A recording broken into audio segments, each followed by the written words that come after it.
Hey everybody, how you doing? Joethelawyer here. Welcome to another episode of Analog Mancave, and today we are doing a review. This time I figured I'd do it live. Let's do it live. Do it live. Whoever the hell is a Rush. One of those guys on Fox. I can't get over that clip. That was just hilarious. It stuck with me. We're doing it live. Teresa, huzzah! Teresa has returned. One of the biggest takeaways from Keep on the Borderlands was the idea of lower and upper settlement. Like the village has a low-level items and training, while the upper town has the best. Yeah, okay. Ooh, I'm looking forward to this one, says the Ronald. Thank you. Thank you for joining. Indeed, deep dives are fun, and Joe should be a book reader. A book reader? Joe, the book reader, doesn't have that nice of a ring, though. Yeah. I know what you're saying. Wonder if we'll do parts of the Caves of Chaos. I'll wait for that next week. I'm doing the whole Keep on the Borderlands, everything about it. So, yeah. I wish you read the whole adventure, but I'll take a deep dive without the read.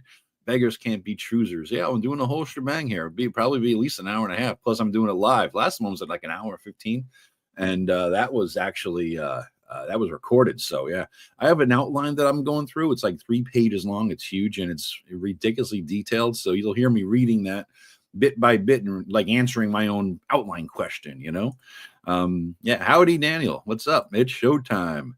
Hey, Daniel. Okay, yeah, as I said before, I'll be there soon. I was running late because there's some family crap. Of course, at 5 to 1, I get voice conference calls with family crap going on. So son of a bitch, So we just escaped the cart crash. A man has attacked us. Set the scene for us entering the keep.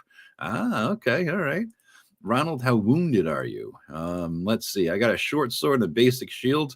You're not doing too good then. I was blinded and my tongue was cut out. Not doing well. Oh, I hope you charisma penalty and though tongue cut out. It depends if your character was nagging, then no, no big deal. That's a good thing.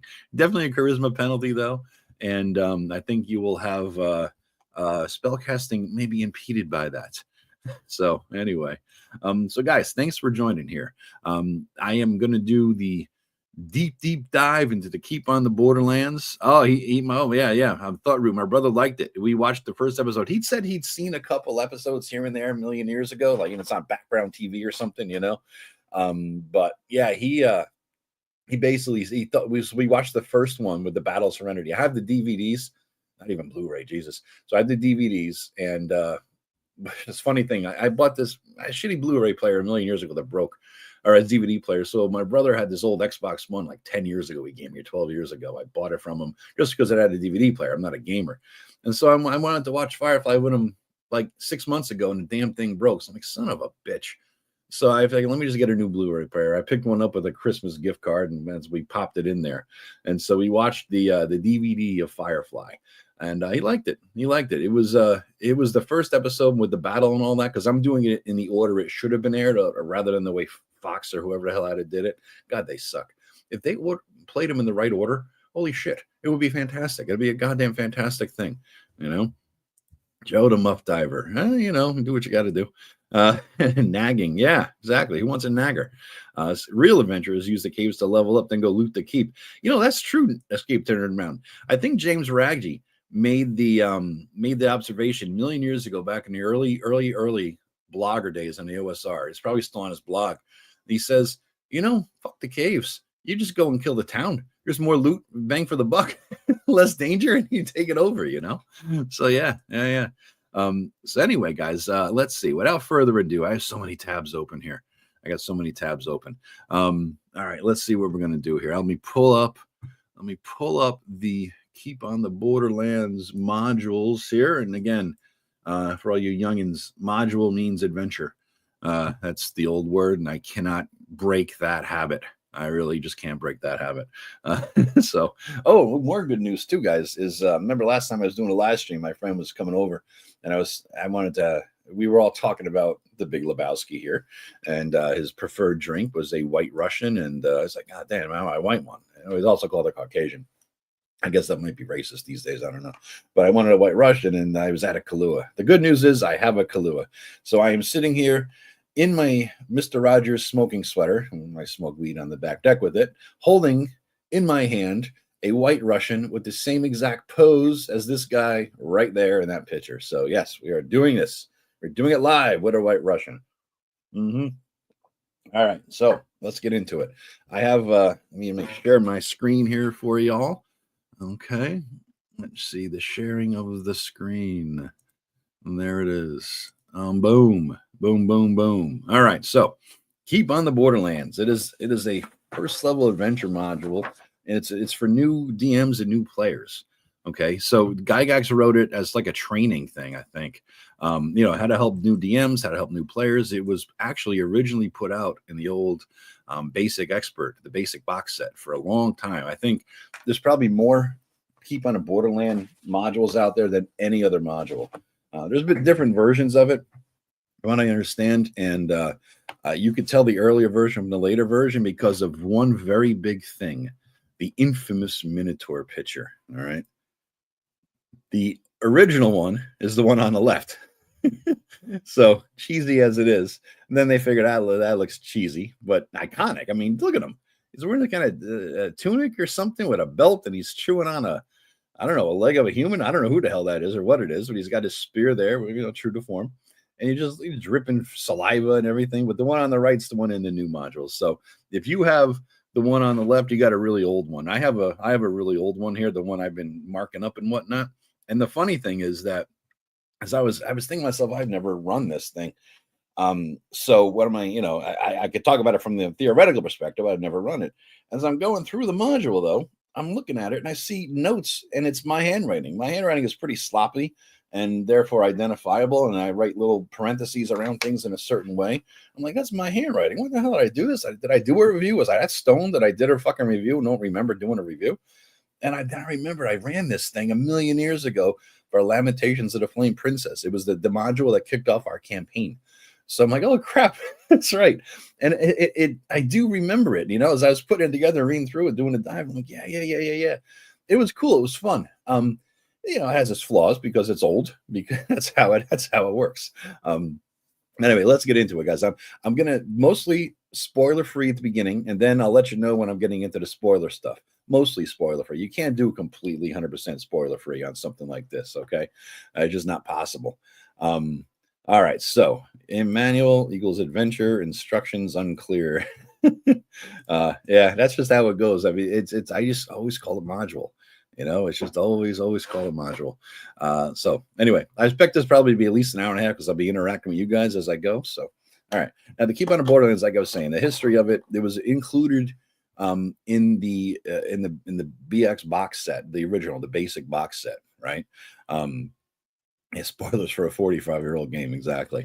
It was in the basic box set, and basically, what's his note app he's using? Note app? I don't know what you mean, man. But it was basically a module that he put out to help people learn. So it was written by Gygax. All right, let me get all the credits here. Written, designed by Gary Gygax, layout by Harold Johnson, editing, a lot of editors here. Dave Cook, Harold Johnson, Jeff R. Leeson, Frank Menser, Tom Moldvay, Lawrence Schick, and Gene Wells. Art by Dave LaForce, Errol Otis, and Jim Rasloff. And I'm looking at the much older one, so I'm not sure how it how basically it applies to the newer ones. Okay, so actually this is the newer one here. Let me see if it has the same credits at the end. Yeah, looks like it.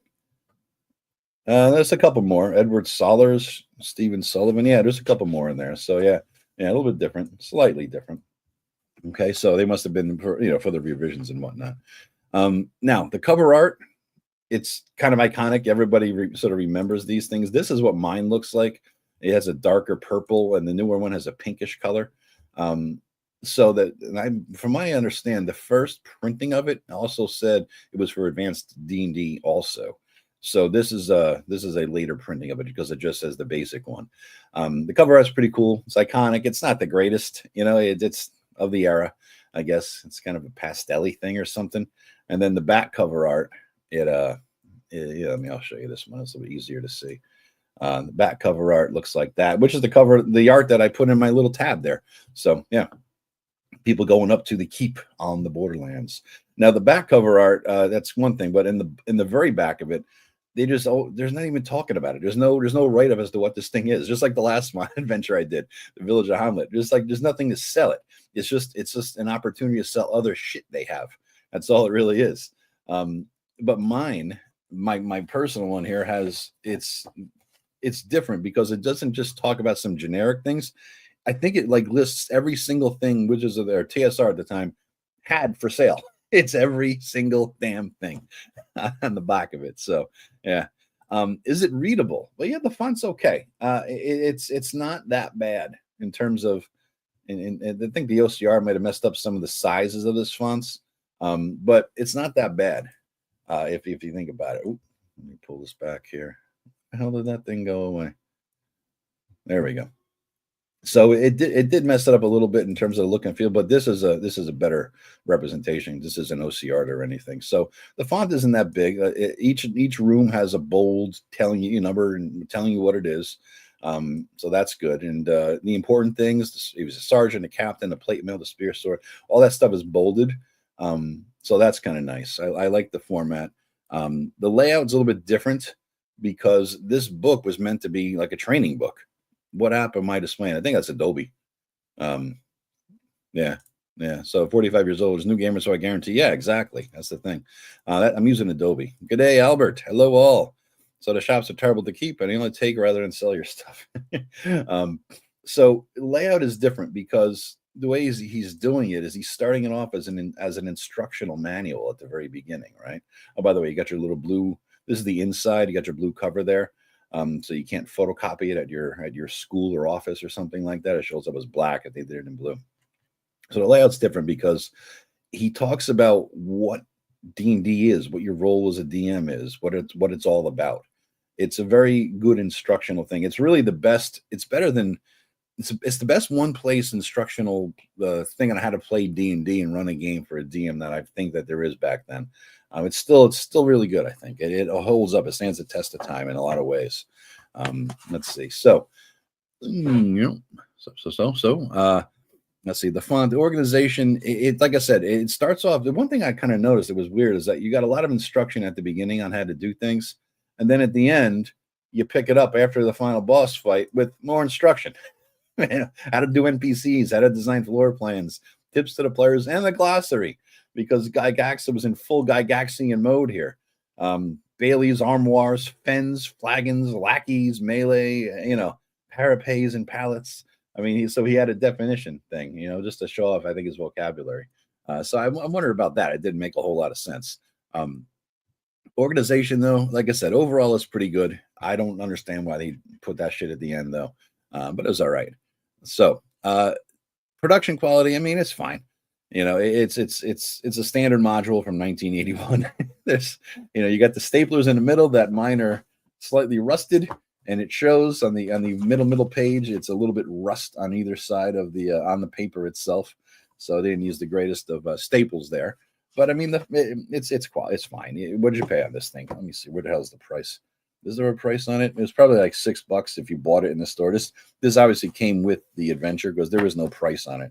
But I think they ran about $6.99 back then, or $5, $6, $7, whatever. So you're fine, The maps. Well, here we go. Maps are a little bit fucked up. They're a little hard to understand, I gotta say.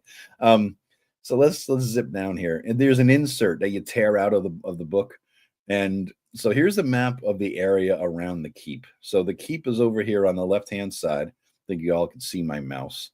The keep's on the left-hand side, and the caves of chaos are over here in the top right corner. Caves of the unknown.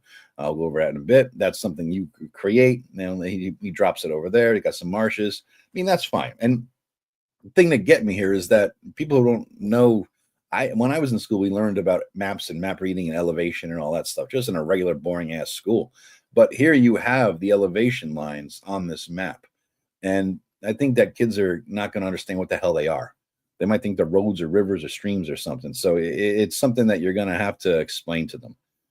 Like they call it a contour line, So I think you're going to have to explain that to the kids and understand what the hell it is. And give me a second, guys. What I'm going to do is pull up my I'm going to pull up and make my mouse so that you could actually see my mouse pointer. All right. So let me make the mouse pointer a little bit bigger. Boom, boom, boom. Mouse cursor size. I'm going to make it a big old red pointer. Boom. Oh my crap. Yeah, that's big. All right, you can see it at least. All right, cool. That'll work. Yeah, I'll make the mouse pointer a little bit bigger. Okay. Just so you can see. Jesus, that's huge.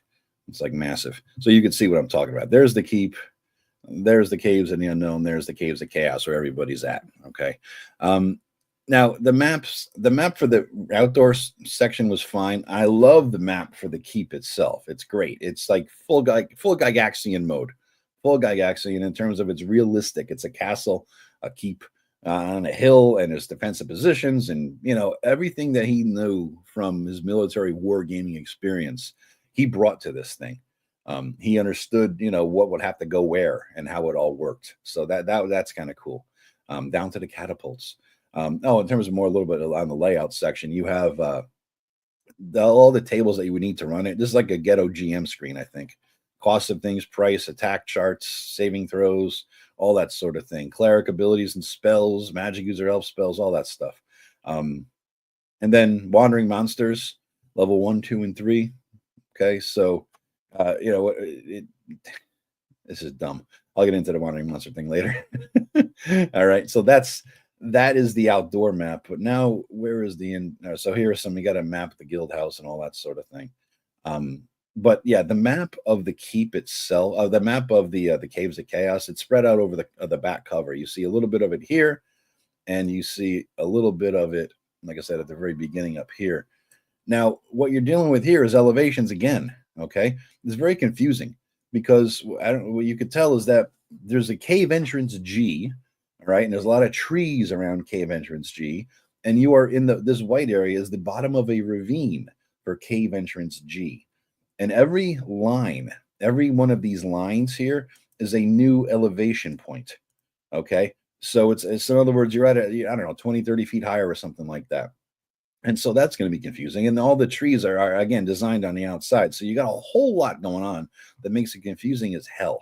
Okay, between the trees are not necessary. You don't need that sort of detail on this thing. Who cares about the elevation lines? If you just say it a little bit higher, and maybe you need them. I don't know. It just the way he did it was just messy as shit. So that's a problem with the map. Are they useful? Yeah, once you understand them, they're useful. They help, and it's not a bad map actually. In terms, it doesn't have the stupid gonzo bullshit feel to it like a lot of other maps that like mega dungeon maps or something like that. But is it applicable for a VTT? Absolutely not, because back in the day there were no VTTs, right? So what I recommend you guys do instead is there's a billion people who've made versions of this map, redone it, redrew them, and they put them out there for free. I ran across Dyson Logos. He did one. Now, what he did, this is obviously a player-facing version because you don't have any numbers or anything like that. And you see up here the S, that's for a secret door. It's a gap. On the original map, you would just have the S on the map. You couldn't use the original map because they would know there's a secret door. Like over here, he broke it up, S, right? So that makes it so much easier to do. And then he has one that's keyed, for the DM. So you could, go back and forth, whichever one you want, guys. So I get like a Dyson Logos map. Matt, I'm pimping Dyson Logos. Matt Jackson, who I have to bust balls at least once every video. But yeah, that's what you want to do. You want to get another map for VTTs. Now, handouts. Were there any handouts? Absolutely not. DM got some handouts in terms of what I just showed you there, but there were no handouts for this thing. There's no visual aids. You don't pass it out.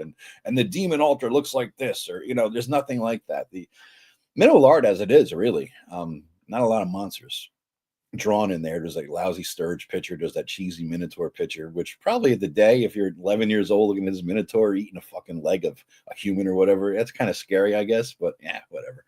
No handouts to mention. Writing, does the writing suck you in? Not so much. At the beginning, his background kind of does. He gets you pumped a little bit, but the interior of it wasn't descriptive. Did it set a sort of an atmosphere? No, only the keep does. I liked the atmosphere of the keep. You felt like, again, it felt like Hamlet. You felt like you knew these people, or you would eventually know these people. It felt like home. He spent more time developing the keep as a base of operations, I think, than he did, expanding upon the cave. that was the funny thing. And the other thing that had atmosphere though was the evil temple Spoiler alert. The evil temple in the back of the caves of chaos there, to some nondescript demonish thing. I don't know what, but there was some atmosphere there with some of the traps and some of the loot and some of the, some of the things that they can nail you with. So that had it. Horror and suspense, again, back maybe in, there's nothing in general. It was a monster dormitory, as somebody said in the comments just now. But in the back, there's that you had some horror. You had no suspense, but some horror back there. There's not really any tension. The only tension is that there's somebody who could maybe betray you later, and that gives you a bit of it if you use that as a DM. Was there any sense of the fantastic? Nah. I mean, there was nothing. A little bit. Again, there was the big bell that rings, and it's kind of strange in the magic, the way the magic worked. Some of the magic items didn't make sense for they're supposed to be. He made shit up as he went along. Best I could tell you. Is it derivative, or is it something the average GM could create on his own in a few hours? No, it wasn't derivative, because again, like the Village of Hamlet, a lot of shit derived from this. Could an average GM create this in a few hours? Absolutely not. There's a lot of knowledge that went into this, that he put into this, that he had, that most GMs wouldn't have had back then, and many don't even have now. So yeah. So let's see. Balance and pacing. Does it feel rushed, or is it go at a good pace? It didn't feel. There's no pacing to it. It was just like you go to the keep, and you're there to figure out where the caves of chaos are, and then go and kick ass and take names. That was it. And then you go kick ass, you come back, you heal up, you go back, you kick ass, you come heal up. That's the essence of it. Was there a balance between combat, role playing, and exploration, with some gaps between each? Well, I mean, you're going to be going back and forth. There's the role playing in the keep, mostly, but you might, if you got a good group and a GM who can handle it, there might be some role playing opportunities in the caves themselves. There's definitely combat in this. It's a monster dormitory. And the exploration comes mostly while you're looking for the caves of chaos. Here's the weird thing about it, and a little spoiler here. You get to town, and your goal is stated in the background. I'll get into this, but go find the caves of chaos, and there's loot and adventure, blah, blah, blah. You get into town, everybody seems to know about the caves of chaos, presumably from past adventurers who went there and did shit there, right? And so you're like, oh, cool, caves of chaos. All right, they must know where it is. No, everybody knows everything about it in terms of rumors, but nobody knows where the hell they are. So you're sent out into the wilds to go find the goddamn caves of chaos. It's ridiculous. Shark is in the house. Shark, what's up, buddy? I haven't seen you in a while, man. Shark does some deep dive shit. I remember him from the N World days. What's up, man? No time no see. Yeah. So let's see. So where were we? The pacing, it's like, that's up to you. So balance between combat, role playing, exploration. Yeah, that's pretty good. Length and structure. How long would it take? It's going to take a while, because there's a lot of killing to be done. There's a lot of back and forth. This is not a one shot. This is something that's going to take, I would estimate, 4 to 6 sessions at least, 4 to 8 sessions, depending on how fast the group goes in and kicks ass. Now, replayability or scalability. Can you replay it or reskin it? Oh, absolutely. Especially the keep. You could drop that keep anywhere. That's perfect. I think that's the greatest thing ever. Can you reskin it? Yeah. I mean, you got good maps here. You just have to change up what the maps are, what's on the maps. Then just put other things in there. So yeah, it's a decent enough map. You just wouldn't make it a monster dormitory if you wanted to reskin it a little bit. In terms of scalability, can he make it work for different groups of PCs or a mix of classes? Totally. You add tougher things. Instead of goblins, you bump them up to trolls or something like that, right? So the GM level and the player skill level is definitely beginner. Okay, so this is definitely a beginner module based on all the teaching and all that kind of stuff. Is there any GM support? Oh, yeah. That's what the whole thing's about. The whole beginning of this thing is about GM support. Does it help you prep with tools or tables? He gives you instructions, which is even better. Yeah, there's everything, especially the end on how to draw rooms and this and that. And yeah, there's definitely, I give it an A+ for all of that. Guidance on how to run it and improvise it. Yes. There's some gaps. I think he could have added some more. But yeah, definitely some guidance is in there on how to do it. Is it good for VTT or online play? And compatibility, ease of conversion? Yeah, I think you can do it. I mean, there's standard monster blocks. So, yeah, it wouldn't be hard at all. It wouldn't be hard at all. Yep. So anyway, guys, that is the preamble. That is the pre-spoiler stuff. Let's see here. Let me go back to your comments and let me have a sip of my Caucasian here. Oh wow, a lot of comments here. So no one of consequence says I modified the lower cube set. There were more shops that'd be useful to players. Yeah, that would be helpful. GM Johnny, good afternoon, GM Johnny. Holy shit, we're up to 30 viewers here. Holy crap.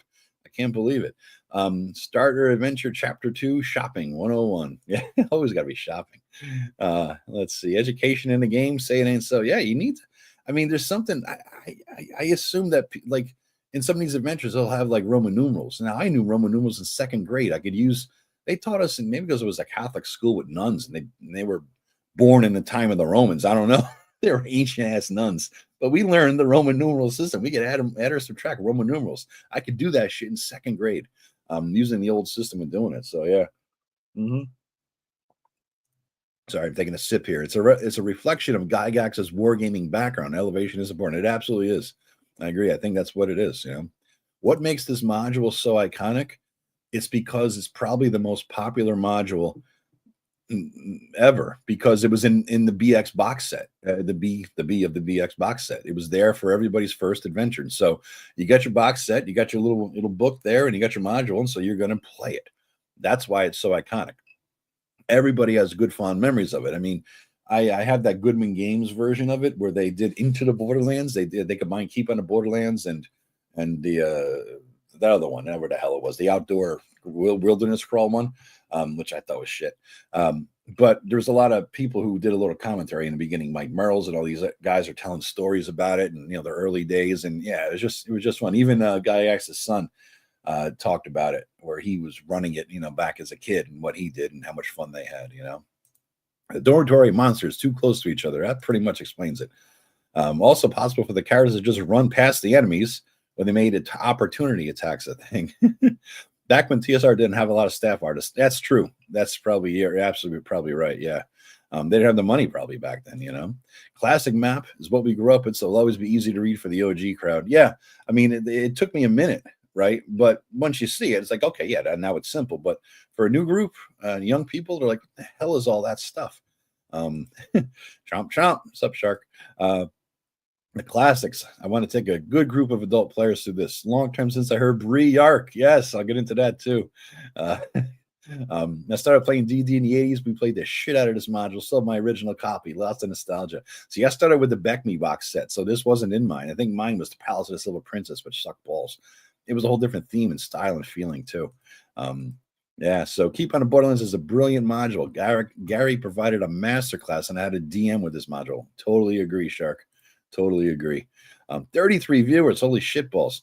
The problem is that many of those tribes are not going to live so close together, but easily changed by the DM. I agree. That's the key. Joe, how are you, Shark? Also, the Mad Hermit. I love the Mad Hermit. I was reading that the other night. I had a couple in me, and I was like, this guy is awesome. He's nuts. I love him. We come in peace. We are orc hippies. Professor DM modified some of the occupants of the caves to be humanoids that are high on mushrooms and cannibalistic, strong horror feel. I can see that. Lord's holy shotgun. The holy hand grenade. That's still to keep itself totally for a different hex crawl campaign. Just dropped it into the world as a home base and it worked great. Yeah, absolutely it can. And if you want to think about it, you combine, you could take the village of Hamlet, right, as a safe place, and 20 miles out from that is the keep as the dangerous place, and then Verbabank as somewhere to go sell the shit. You could really combine all of them together, I've been using Keep on the Borderlands forever, since way back in the day in 1982. Every year this module came out. Still have the original copy. Many do. I have somebody's original copy because there's no price on it. And I love this thing when I find these little artifacts like handwriting, people have. They wrote the NPCs' names and everything on the back there. That's just kind of cool to me. Whenever they do something like that, I just enjoy it. All right, so took another sip, get my wet the whistle, as they say, and let's dive back in. So now we're going to get into the spoilers. Okay, we're going to go over the module itself, and just touch base on everything. So basically what you're doing here is you want adventure and excitement and glory and gold and treasure and blah blah blah, and you're not a hero. They don't talk about being a hero and saving a land. You're fighting chaos. You're striking out boldly to make your way out there. And you heard about the caves of chaos, and you all walk up there together, and the guards at the gate are, who are you and what do you want? And you tell them, right? Now, this is the funny thing about it is that none of it hangs together. It's like here's my biggest complaint about this thing that could have been rectified so easily by Gary, so easily, is that there's no real purpose of this thing existing.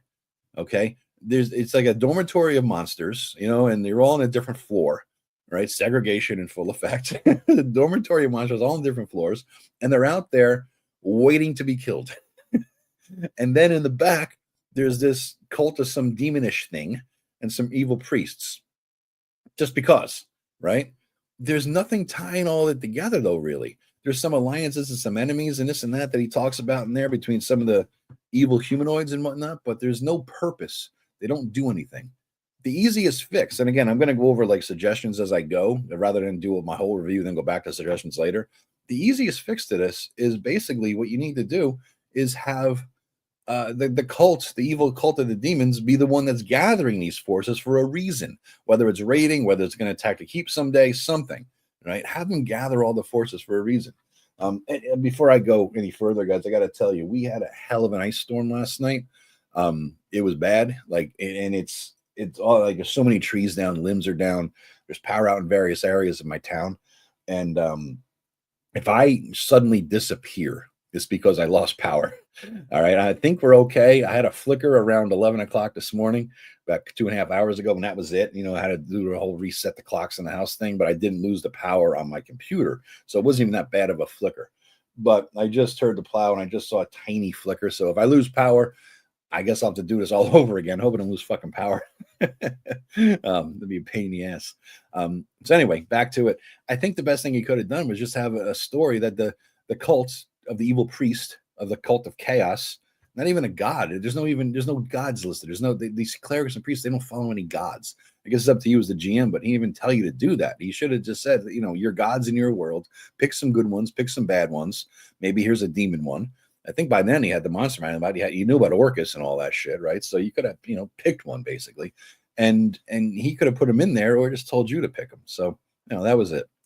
Now, in terms of the backstory and delivery, it was okay. It wasn't long. It wasn't like Temple of Elemental Evil long, where you sit there for it sounds like hours. It feels like, and you're going over all the shit. So it's not like that. So was it a strong start? Did you get not really, because most people look at strong starts as in media res, where you jump into the combat, or you show up at a bar and somebody throws a beer in your face and it's a brawl and everybody bonds over the fight. It's not a powerful start in that regard, but it's strong because you walk into town and you're getting to know the people, you're getting to know your environment, you're getting to know your home base. And I like that. And that's a role-playing thing to me. I kind of enjoy that sort of thing. Back in the day, my brother and I would do one-on-one games, and I'm the DM, and we would have 2, 3, 4 sessions in a row of 2, 3, 4 hours each session of just role-playing, so I like that sort of thing. You mentioned the Firefly series before, and I said, do you think the kids, his teenage kids, do you think that they'd want to watch this? He goes, nah, it's too slow. And it was the first episode of Serenity, when the Battle of Serenity was too slow. So I don't know that kids would like, or the younger generation would appreciate the fact that you're not jumping into combat. You're just walking around talking to people. But I like it. To me, that's a good, strong start. And that gives me the next point, the sense of immersion. Yeah, that helps give you a sense of immersion. You know where you're at. You know your roots. You know your people. You know what's going on there. Is the game meaningful, an adventure, meaningful in ways other than hack and slash? Maybe if you play the factions off of each other, and within the caves of chaos, but kind of that's a hard thing for beginners and kids to do.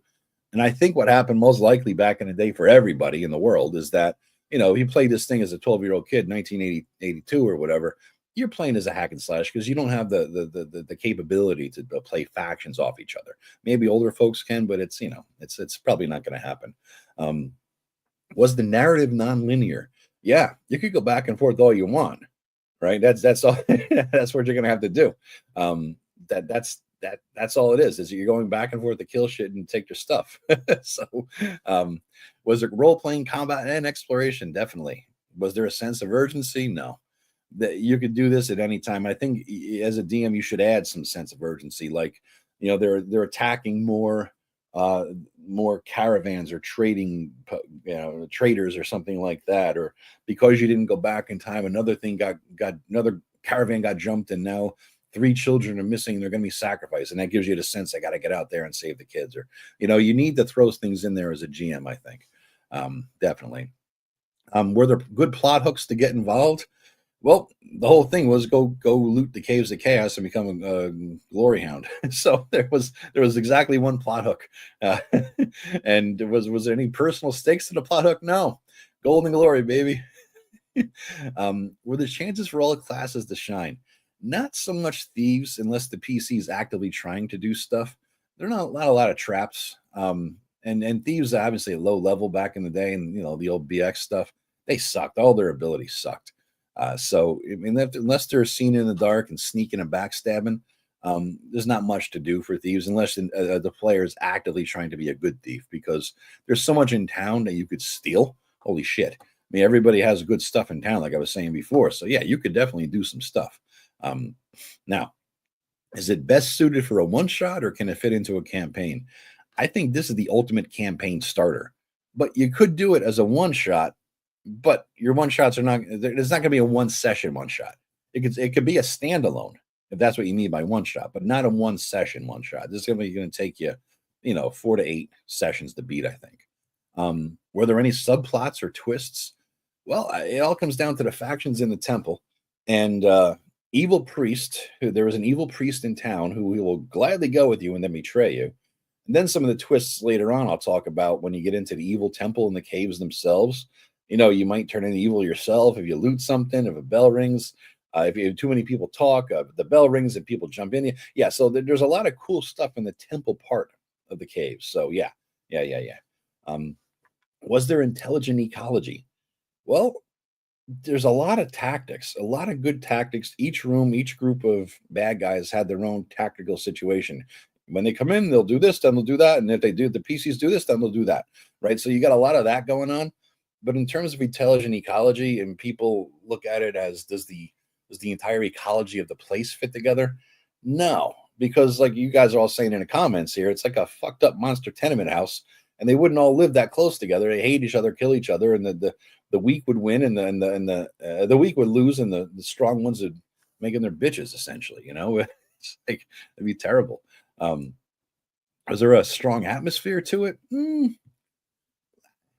I don't know. It's hard to separate out, because even though I never played it back then, there's a strong nostalgic element for that time, right? For that style of play, for that time of D&D's existence and its lifespan. Is the atmosphere of the caves of chaos something? No, not until you get to the temple. But the atmosphere of the keep is pretty cool. I like that. Was it a strong ending? It was an ending. I mean, you beat the evil priest maybe, and you win, and you get all the loot and all that shit. And when I say all the loot, holy shit, is there a lot of loot. I mean, you're going to have to get like a caravan of adventurer carts driving up there to unload that crap. Between the armor and the weapons and everything else, is like, holy shit balls, man. So that's my quick general overview. Let me see where you guys are at here. Dave says, I have somebody's original copy. It's a classic for a reason, even if I like B4 better. Oh, man. Dude, Danny, my original copy got burned by religious zealot during a satanic panic. Are you serious? Holy shit. Gold equals XP. Should be equals gold equals training, says Teresa. To be fair, this was intended as a training module, not just for players, but for the DM as well. Exactly. So that's why you got to give it some slack, Let's see. Chapter 3, how to motivate the players. Shark. I gave the evil priest an NPC adventuring party as an extra plot layer. That makes sense, yeah. The leader is a powerful chaos knight that has a big dog that has a strange mutant blend of wolf and rhino. That's what I thought, because they never quite came out and said that he was a priest of a demon or anything, but there was demon shit everywhere. And at the end, I was like, you know what? Would have been a perfect opportunity for Gary to drop a minor, small, basic bitch demon in there, maybe a 3-hit dice demon for the final fight, along with the priest, just to say that they killed a demon. That's all. Just to say they killed a damn demon. No one of consequence. Last time I ran this, I made the god to be Tharzan. And yeah, that works. I mean, definitely the color scheme with the purple and black and all that. That's Tharzan's color scheme, Shark says, back in the temple, I also provided 3 evil witches. Oh, interesting. Also, potential ally for the player characters again, as I included a witch hunter being kept in prison in the dark. Nice, dude. Nice. Let's see. Hack and slash can have some great immersion. Diablo 2, 1 or 2 had great immersion. Yeah, I think so. I think so. You gotta pull up from it once in a while though and realize that all this is a hack and slash. The castle's mercantile quarter has plenty of room to add additional merchants to businesses. I also included Bruno's Smokehouse, a fine tobacco shop selling cigarettes, fine cigars, and fine pipes. There you go. There you go. More plot can be added for the adventures later after the simple kill bad monsters take their stuff. Yep. You know what I'm going to do? Another flicker just happened here. If the power goes out, guys, I'm just going to continue where I left off, and I'll merge the two things into one. Okay. Can you curse your sudden but inevitable bed rail? Huh? This is where the plague doctor comes in working with the monsters. Yeah, that could be cool too. DMPC, you play an NPC as a decently competent character. We all did that back in the day. I hated it though. I hate it now because it's a way for the DM to play a character, but you always have that conflict of interest thing going, and people suspect you might be doing it for yourself, Anyway, first adventure, says Bran Holt, in 1983 when he was 12, jumped straight from the keep to the entrance to the first cave with no role play at all. That's because you're 12, man. You're here to kick ass and take names. I tossed the guild house to free up space. Yeah, the guild house didn't make a whole lot of sense to me. Added extra shops for the players to spend money at. That was the weirdest thing I think in there was the guild house. It's like, huh, what? Ambiance was good, combined with deadly body lying outside church and also cool dialogue. Yep. All my D&D stuff was lost, including AD&D and your dice. Jesus, man. Diablo is basically solo D&D. It really is, yeah. The timing of this made it so that Gary didn't want to have a demon connection. This came out early, though. This was, 79? I think. This was an early one. This is before the Satanic Panic, I think. It was 1980, it looks like. So, yeah, I don't think the Satanic Panic was in full effect back then. So, it was like I'm caught up on all your comments here, so back to it. So, now, unique game mechanics. Now, they had some. Like, there was a guy with a whip, and he would, if you hit you would grab your legs and you fall and you're prone for like 1 to 2 rounds or something like that, which is kind of different, right? There was the way he did random encounters outdoors was interesting because what he did was, and let me bring it down here. Let me scroll down. It was interesting because there wasn't like a random encounter table. Basically, your encounters depended upon what area of the area outside you were at, right? And so basically, here it is. So basically what he did was he said, you have a higher chance of encountering one of the things from those areas the closer you are to the areas. So which is kind of interesting. It's kind of interesting. So if you're near the lizard men, you got a chance of, getting close to the lizard men and having encounters with them. And the chance goes up the closer you are. So that was kind of neat. I liked that. That was a different way to look at it to me. It was very different. So that was cool. And then he had these amulets. Now, these amulets were the biggest weakness, I think, because I kept reading, trying to find a description of these amulets that were protection against undead, essentially. That's all they were, protection against undead. But what didn't make sense was, protection against good. It didn't make sense was he had undead wearing them, right? And there's no protection against good benefits for undead in a sense that's laid out in here. But what he did was have them be harder to hit and harder to turn by one category.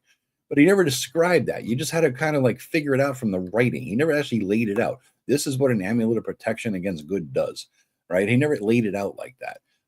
You have to look at the protection from good, protection from evil, reverse the protection from good, and see what it does at that point. But again, it had nothing to do with undead and via the spell in the book. So that was kind of interesting. That was one thing he should have done, is just lay out, here's what the amulet is, because these fucking amulets are everywhere.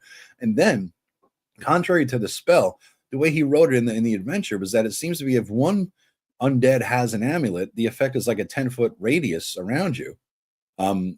Right? So any of the monsters benefit from your amulet, but the spell doesn't work that way. So he was like, he invented the protection from good 10-foot radius via this amulet, but never actually said it was like that. So it's like, the hell, dude, get it together, man.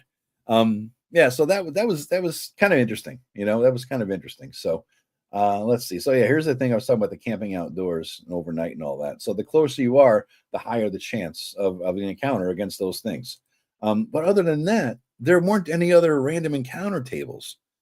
It's like for the outdoors. It's like there were no encounters unless you're close to one of these things, and only if you are, then there is something. But otherwise, they're saying postcards and shifts throughout the night. But like for against what? There's no, so I guess you're on your own. Make up your own damn wilderness encounter table. I guess that's what he was trying to say without saying it. He should have made that more clear, though. That's one thing I think he could have done a little bit better. Now, the encounters themselves, were they memorable? Yeah, everybody remembers it. Like everybody so many of you in this comment section are talking about how I remember this. It was the greatest thing ever. Is it because you were 12 and it was the first thing, or was it because the encounters were that good?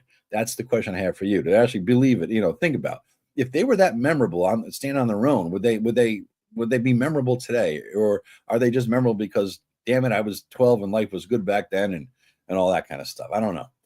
Is there a lot of different types of encounters? I mean, yeah, you got every type of humanoid in there and a few other things. So yeah, there's a lot of them. And was there any tactical depth? Yes, that's where Gary's forte is on this thing, especially in the monster dormitory areas. Is that there's a lot of tactical depth. There's a lot going on there that you can mess with and play with. So I think that was good. So in terms of the monsters and encounters, the design of them, were they well balanced and interesting?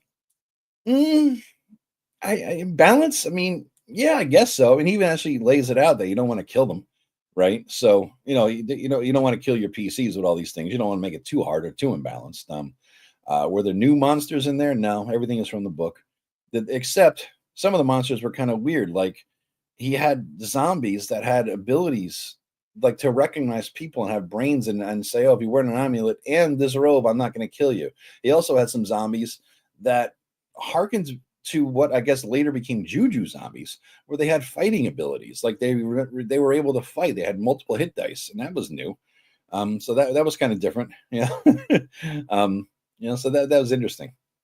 Monster encounter and design. Are they they have any unique abilities? Other than that, that's about it. Were the enemies intelligent and capable of adapting to player tactics? Yeah, Gary laid out a lot of stuff. What happens if, did they fit well into the setting and the story, or did they feel randomly placed? I mean, the setting is designed around killing monsters, so it wasn't random. There was nothing randomly placed in there. Are the mundane enemies handled in an interesting way? Well, they're all mundane. I think he means bandits, soldiers, and guards, but this is such a low-level thing that they're all kind of mundane, except for like the Minotaur or those one-shot, the big guys or something like that. I think there was an ogre in there, right? Do the wandering encounters make any sense? No, because if you look at, where is this thing here? Here it is, wandering monsters on level 1, 2, and 3. Now, it's impossible. I mean, it doesn't make a lot of sense because they don't fit. Why would these? First of all, what level? What do you mean level 1, 2, and 3? Is one the bottom, or is one the top level? Or is it third level on the bottom? I don't know. Right? You have to try to figure it out. I would say that it makes sense to think of level 1 just by the easiness of these things here. Level 1 monsters would be on the lowest level. Level 2, the middle. Level 3, the high. Medusa, things like that. They're really hard. There's even a Thule in here. Holy shit. A Thule is something that only exists, as far as I understand, in the basic book. I've never seen it before. I was paging through looking for the zombies to figure out if BX zombies had all these weird abilities that I was just talking about, and I came across this Thule. It's a magical combination of a ghoul, a hobgoblin, and a troll. Interesting. Except when close, they look just like hobgoblins, but they're sometimes found as part of a bodyguard of a hobgoblin king. The touch of a Thule will paralyze in the same way as a ghoul. If it's damaged, a Thule regenerates. So it's a badass monster, honestly. It's not bad. I mean, it's a 3-hit dice thing, AC of 6, damage 1d3, 1d3, or by weapon. That's the other thing. Zombies are swinging weapons too in this. That didn't make a whole lot of sense to me either. But I mean, what, an elf just wandering around as a wandering encounter here? Really? I mean, a mountain lion makes sense, but just a random berserker dude? Why? What the hell is that about? I don't think these random encounters made any sense, but he needed 20 per level that had to be kind of different from each other, and therefore he's just hitting what he has, which is the monster manual version of this portion of this book, and putting it in there. So, that was kind of weird to me. It was just kind of weird to me. It's probably let me see where you guys are at here. Let's see. Oh God, a lot of comments. My brother ran this for us. He made it with Bargle. There you go. And the priest and Duelina's naughty twin sister. You can't beat a naughty twin sister. Yeah, that's cool. That's cool. I was stopped from gaming in 1980 by the Satanic Panic. Jesus, man. The UK never really did the Satanic Panic. My group had no trouble at school or from parents. That's good. I had to give DMPC, I would treat it like a Gandalf the old wizard helping potential newbies. Need to make sure he died quickly to pressure. Yeah, that makes sense. That makes sense. Just like Gandalf died in Moria. Yeah. I made the marsh lizardmen into lizardmen inspired by being mixed with alligators. Interesting. Lizardmen can be skinned in their hide using armor and crafting and boots. Alligator skin boots, right? How many? Yeah, they're just heel bots with suggestions. I agree, but it's also a way for a DM to railroad the characters. That's why I never liked them. A good DM plays a good NPC. They just DM good. About Diablo, I think they were still using a survival board game for wilderness encounters. Yeah, that's where. Yeah, they didn't even give a map of that adventure I was talking about. NT Unknown or whatever it was called. My mom was concerned about Satanic Panic in the 80s and asked to play a game. She loved it and just played in a Shadow Dark game last month. That's awesome. She played a cleric. That's awesome, man. My mother played once. She didn't get it, and she kept talking about jetpacks, if I remember correctly. So, no, I think we kicked her out of the game. Wilderness Survival Guide was a separate book. It was an AD&D book that came out. Yeah, that was later on. It was in mid to late 80s, I think. Yep. Let's see. I think it means to use whichever chart that equals the PC's level. Maybe? I don't know, but that makes less sense, right? Why so many people fail with DM characters is the bigger question now. I think it's because a lot of people who do that, they just want to play a PC and don't want to DM. So this is the chance to play the PC in the game, but then you run the risk of playing the PC to in these default, the group leader, everything's centered around them, especially if you're a bad GM, right? So, yeah. So that's the thing. But let me take a pause from my sort of outline, and I guess let me go over the module itself. All right, let me throw on my old man glasses here. And as I was going through this and taking some notes, let me hold on. We're gonna make some room here. So, starting with the introduction section. I like what he does as the introduction, talking about what a DM is. He says, "You are not entering the world in the usual manner. You are setting forth to be a dungeon master, all bold. There are stout fighters, mighty magic users, wily thieves, and courageous clerics who will make their mark in the magical lands of D&D. You, however, are even above the greatest of these. For a DM, you are the shaper of the cosmos. Shaper capitalized, C, cosmos capitalized. It is you who will give form and content to all the universe. You will breathe life into the stillness." That's biblical sounding. Give meaning and purpose to all the actions that are to follow. The others in your group will assume the roles of individuals and play their parts, but each can only perform within the bounds you will set. It's now up to you to create a magical realm filled with danger, mystery, and excitement, complete with countless challenges.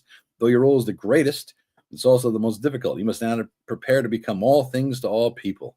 Okay, that's pretty cool. So then getting into it later on, notes for the Dungeon Master section. So the group, blah, blah, blah, blah, blah, he says, he's getting on different advice. He says, if you have fewer than 6 players, be sure to arrange for them to get both advice and help in the keep. For example, they should have advice to a friendly individual to stay near the beginning of the ravine area and enter the lower caves first. Again, this means that some NPC in town knows that it's in a ravine, but yet the players have to actually still go out there and try to find this goddamn place. It doesn't make any sense, man. So likewise, the service of several men at arms will be available to smaller parties. That makes sense too. In addition, you need to give the players a magic dagger, some magic arrows, and maybe a potion of healing. This is a high magic game. All right. Definitely is a high magic game. Let's see if this, then he talks about give the players a reasonable chance for survival. Have them quickly learn their lessons. Maybe mercenaries could help them out. And if they don't learn a lesson, all that can be done is to allow the chips to fall where they may. Dead characters cannot be brought back to life here. I don't let them in any game be brought back to life. So, yeah. And then he gets into movement in combat. I like the way he did this. It's, let me pull up the page here. That's kind of good. Let's see. He just has, there. So it's like armored, unencumbered man, speed, metal, armored, or encumbered man, speed, metal armored or encumbered man. So these are different. Actually, this is edited. The version I have is a very different speed. It's like half of that, actually. He's doubling this movement rate here than what I have. So that's very interesting, actually. Mine is 20-10 at 5. He has 40-20-10. So he must have gotten some pushback or feedback from that. Yeah, interesting. Very interesting. So yeah, it's a little bit different. So there is some editing that went on in here.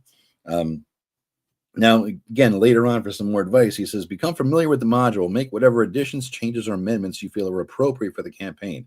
Once you're satisfied, gather the players together, have them create their characters. This will take some time, nothing compared to AD&D or later editions. So at first, don't plan on getting much actual adventuring done unless there's a lot of time available.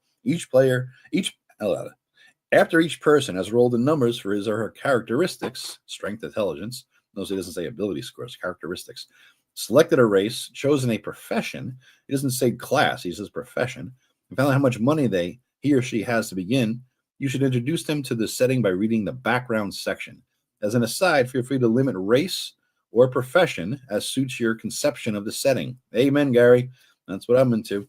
Everything has to fit the setting. Setting first. He goes into saying you may wish to disallow the presence of elves or halflings, or you may not want any thieves as beginning characters. It's all up to you as a DM to decide the shape of the campaign. Likewise, you can opt to give a player characters a special item of equipment to begin with, possibly mounts, a weapon, some trade goods, or virtually anything of small value within reason. Now, getting a little bit further, he talks about the obligation you have for all these people here as NPCs and whatnot. You have a far greater challenge and obligation. You not only must order and create the cosmos, you must also play the part of each and every creature the player characters encounter. You must be gate guard and merchant, innkeeper and orc, oracle and madman as the situation dictates. The role of DM is all powerful, but also makes many demands. It is difficult to properly play the village idiot at one moment and the sage the next. The noble clergyman on the one hand and the vile monster on the other. In one role, you must be cooperative, and the next uncaring and non-committal, then foolish, then clever, and so on. So be prepared. So well said, well said. And here's something it says, talk about the monsters and all that. If the monsters are intelligent, you have to act accordingly, enlivening the meeting with the proper dramatic and of the animal sort, including noises. So yeah, I bet that was if he was unintelligent. So he wants you to make monster noises like snorts of pigs or something, I guess. That was kind of funny. Now he gets into how the role of being neutral and be fair. You must be neutral. If a party has played well and succeeded, you should not punish them by sending more and more monsters at them or thwart their plans.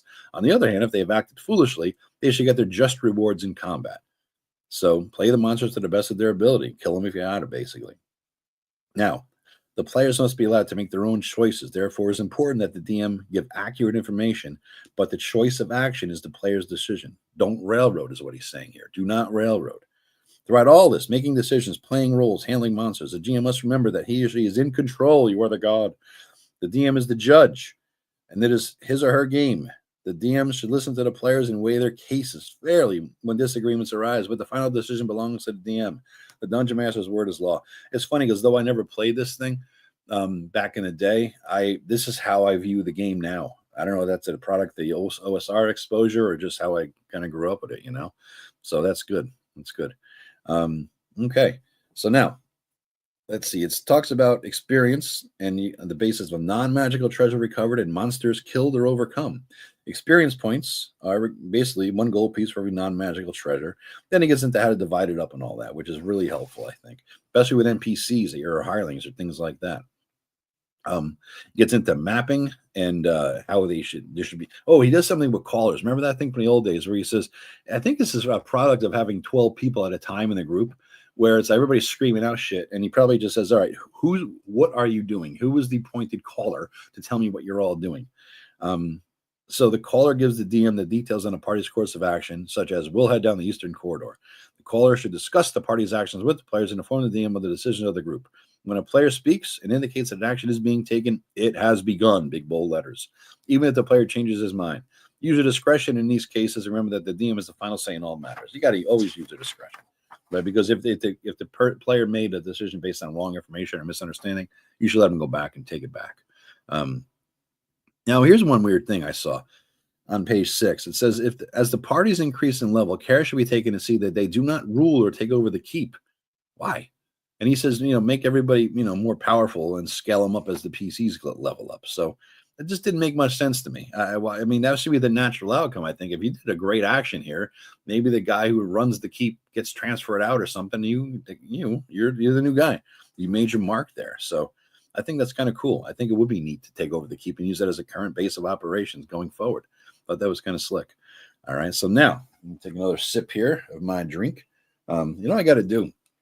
I got to have a video that's like a minute, a couple of minutes that I can play here when I have to go take a leak or something, you know, or get a drink refill, something entertaining or something like that you're all listening to. It would say, Joe is going to the bathroom. Joe is refilling his drink. You know, so my drink is getting low.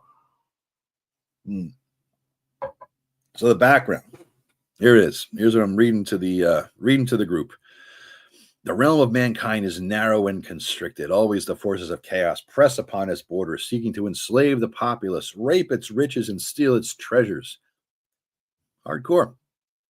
If not for a stout few, many in the realm would indeed fall prey to the evil which surrounds them. Yet there are always exceptional and brave members of humanity. Again, just humanity here he's talking about, right? As well as similar individuals among its allies. Dwarves, elves, and halflings are just allies of humanity, apparently, who rise above the common level and join battle to stave off the darkness which would otherwise overwhelm the land. Bold adventurers from the realms set off the borderlands seek their fortune. It is these exceptional individuals who, provided they survive the challenges, carry the battle to the enemy. Such adventurers meet the forces of chaos in a testing ground where only the fittest will return to relate the tale.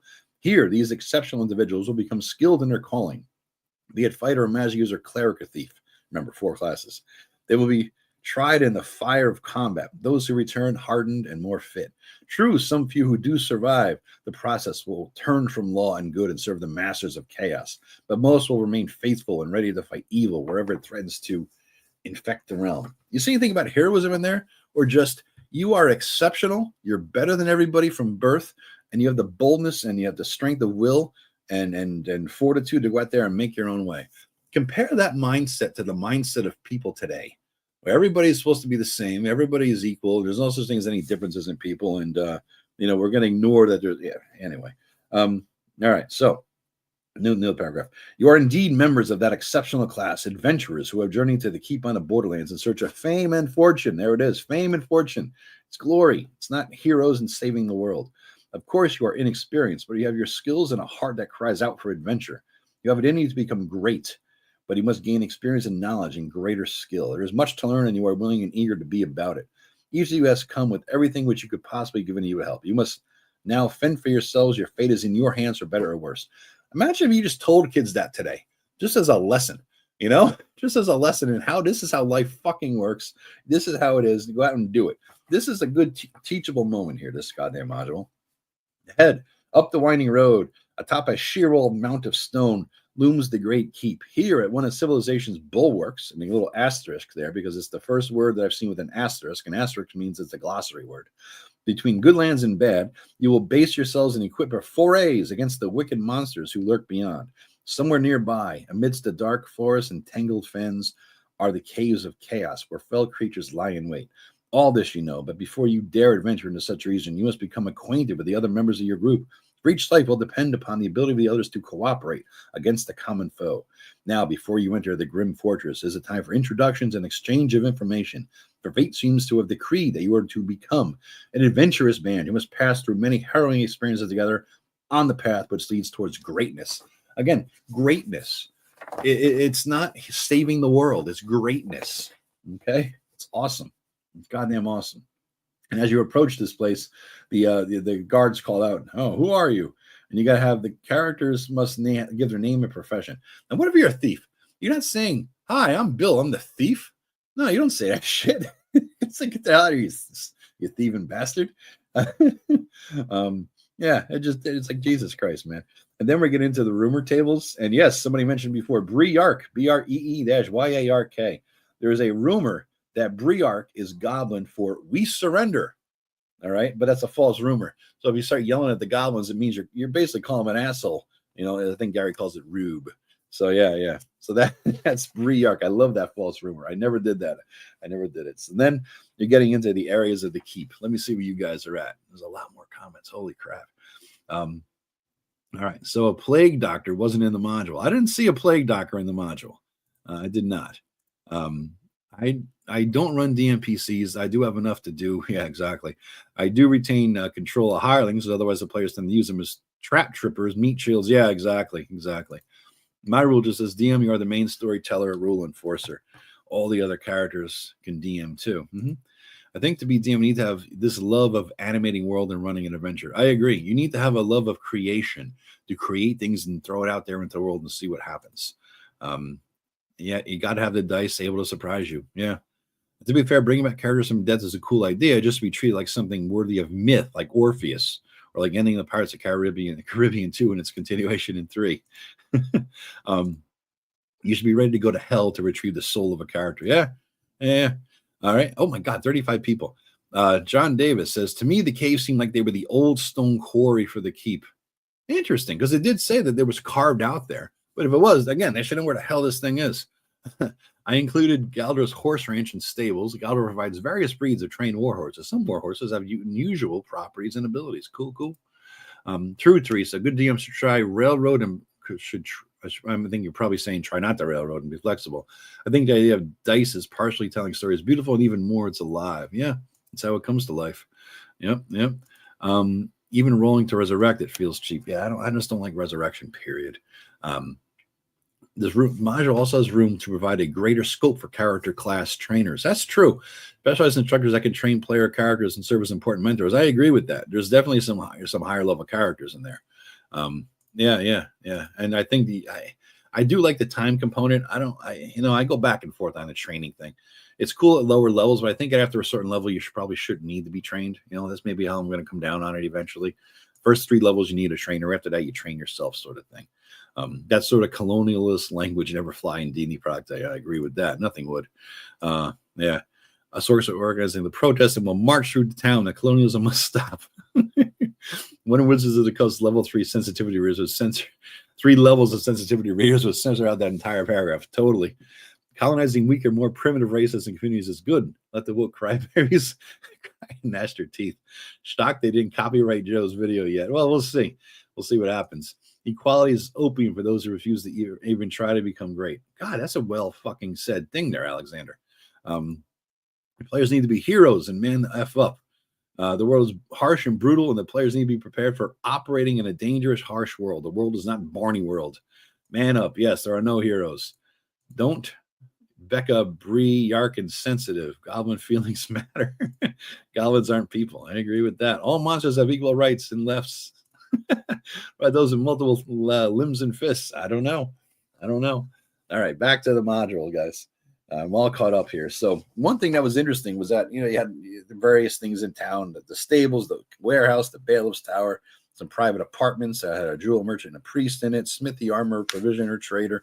Provisioner is different than a trader. Provisioner says the low-level shit. Trader has the better stuff, it seems like. And there's a loan bank here, which is interesting because it's like you're broke, you want a loan? Cool. 10% fee. They'll change money in general for a 10% fee. And they'll also store shit for you, and they'll also give you a loan. But if they give you a loan, you got to give them a valuable item worth twice what the loan is. So interesting. I've never had that in a game before. Money changers, yes, but never a loan guy, right? So it's like a loan shark here. It's it's pretty interesting. Let's see. So Traveler's Inn, of course, you have a menu at the Traveler's Inn. Let's see, we're on page 10, 5, 6. Let's see if the menu is the same. There it is. There's your menu, guys. Soup bowl, small beer. Does that mean small cup of beer? Pudding, bread, bark tea. That just sounds not appetizing. Roast joint, whatever the hell a joint is. I mean, I have a different definition of joint. I don't roast it. I light it. But, anyway, it's their thing. And then you have some people in a tavern you might see. A corporal, a captain, a bailiff, a priest, watchman, a sergeant, or a wanderer. You just called it a wanderer. Second or third level fighter, dwarf, elf, or halfling, as the DM decides. Complete equipment for adventuring. 75% likely to join an expedition if offered 25% of the treasure, but 1 in 6 will be chaotic alignment, which means evil back in the day. Okay, now, there's a guild house here, which is, I don't like it. I don't get the idea of it. It's like a generic house for anybody who's in a guild, right? And you get to stay there, but you got to give them 5% of the pay dues of 5% of the value of their merchandise. So that's a massive tax, a massive tax. I mean, I don't know, just to pay to the guild. It just didn't make a lot of sense for what the bang for the buck. I wouldn't do the guild house. I would just eliminate that entirely. It's just kind of a weird thing. Yeah, very strange. Very strange. Now, down in, where is it? Number 17, there's this chapel. All right. The most influential person in the keep is the curate. And he has a lot of good stuff there. And he has some spells. He can maybe heal you up. He has blah, blah, blah. But it gets down here and it talks about a question closely by a friend. The curate might, half the time, reveal his distrust of the priest of 7B, who visits the keep regularly. The acolytes, however, think very highly of the priest and will say so to anybody who asks about him. So if you scroll back up to 7, that's the betrayer guy. The private apartment says the priest, a jovial priest, who is taking advantage of the stopover at the keep to discuss theology with learned folk and to convert others. Everyone speaks well of him. Again, there's no God, though. He doesn't have a God. There's none of these priests or acolytes, nobody has a God. It's kind of strange. His acolytes they never speak because, vow of silence is the thing. But basically, he'll go with you in the caves and then betray you at the worst possible moment. So is he one of the priests of the cave, or does he just, is he allied with chaos in general? It's very loosey-goosey on the alignment thing here, and the gods and everything else. I thought I would give everybody a god and motivations, and just the gods' motivations would give them a personality and a motivation to do it. What if he's a different kind of a priest of chaos, of evil, or something like that? Yeah, it just didn't make a whole lot of sense. Now, getting down to the adventures outside the keep section. All right. Basically, after the group establishes itself and obtains equipment, they will either follow clues, gain a conversation with the residents of the keep, or set out exploring on their own, or both. Naturally, they'll be trying to find the caves of chaos, but it will take a bit of trekking. Again, this goes back to why. Everybody seems to know everything about this place except where it is. How the hell does that make sense? How the hell does that make any sense? And we get into the camping overnight thing and the chances going up, which I thought was kind of a cool and unique thing the way they did. And then we're down to the Mad Hermit. I love this guy. For many years, a solitary hermit has haunted the area of the forest, becoming progressively wilder and crazier and more dangerous. His dwelling is in a huge hollow oak tree. The entrance of the trunk cavity is concealed by a thick bush. Inside is a mound of leaves and a couple pieces of crude furniture. Even the cup and plate are handmade of wood, are of no value. The leaves which are his bed. He has a potion of invisibility and a +1 dagger. Apparently, the dude's a 3rd level thief, and he has a puma as a buddy. And the puma whoops ass. He's a 3+3 hit dice monster. Always attacks first, jumps from the tree, and kicks your ass. So it's just cool, man. It's just cool. So then eventually you're going to find this place. And you have to read this text. Okay, the forest you've been passing through has been getting more dense, tangled, and gloomier than before. The thick, twisted tree trunks, unnaturally shapen limbs, withering roots, clutching and grasping thorns and briars all seem to be warn and ward you off. But you have forced and hacked your way through regardless. Now the strange growth has suddenly ended. You have stepped out of the thicket into a ravine-like area. The walls rise rather steeply to either side to a height of about 100 feet or so. Dark, streaked rock mingled with earth. Clumps of trees grow here and there, both on the floor of the ravine and up the sloping walls of the canyon. The opening you stand in is about 200 feet wide.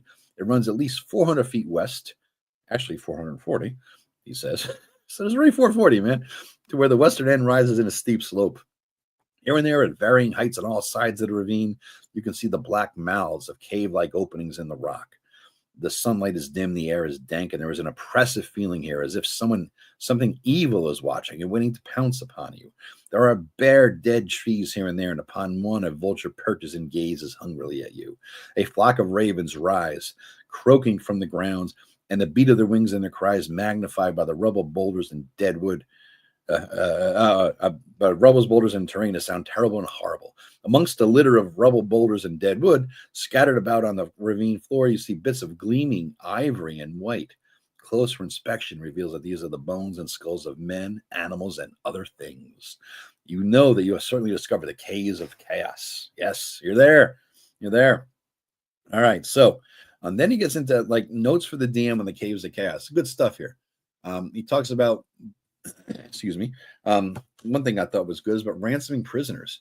So organized tribes can optionally be allowed to take PCs captive, but then you got to ransom them out. So that's kind of a cool idea. And so this is more of the advice on how to run it. I think he could have expanded upon this, especially for newer players, though.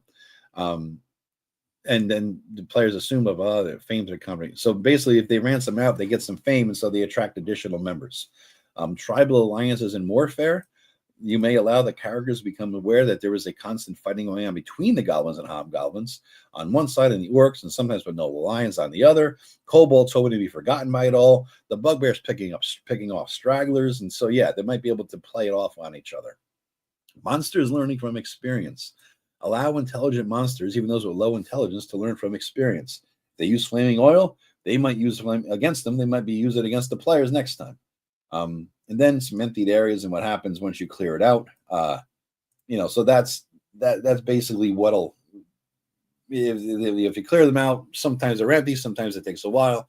But now here's what I think he could have done better in this section is explain that if the players leave, what happens? They say they did something, right? The players leave, what happens? Are there new patrols out in the woods? Because it seems like there's no wandering encounter tables close to this thing, but it seems like natural that there would be kobolds, goblins, hobgoblins, all the things that are in these caves out there in the woods. They should definitely be on a random encounter table, I think. You need to have something like that. And also an activity cycle. That's one of the biggest failings is like, it goes back to the purpose of this thing. What do they do and why do they do it? Why do they exist? It seems like they just exist to be killed. You need to have a greater purpose, and that greater purpose of this place will determine and dictate what they do while you're out there. While you're out there fucking around, coming back to the keep and healing up. What are they doing? And that as you approach them again, 3-4 days later, as you're all healed up and got some training or whatever, and maybe leveled up, what has changed? What have they done?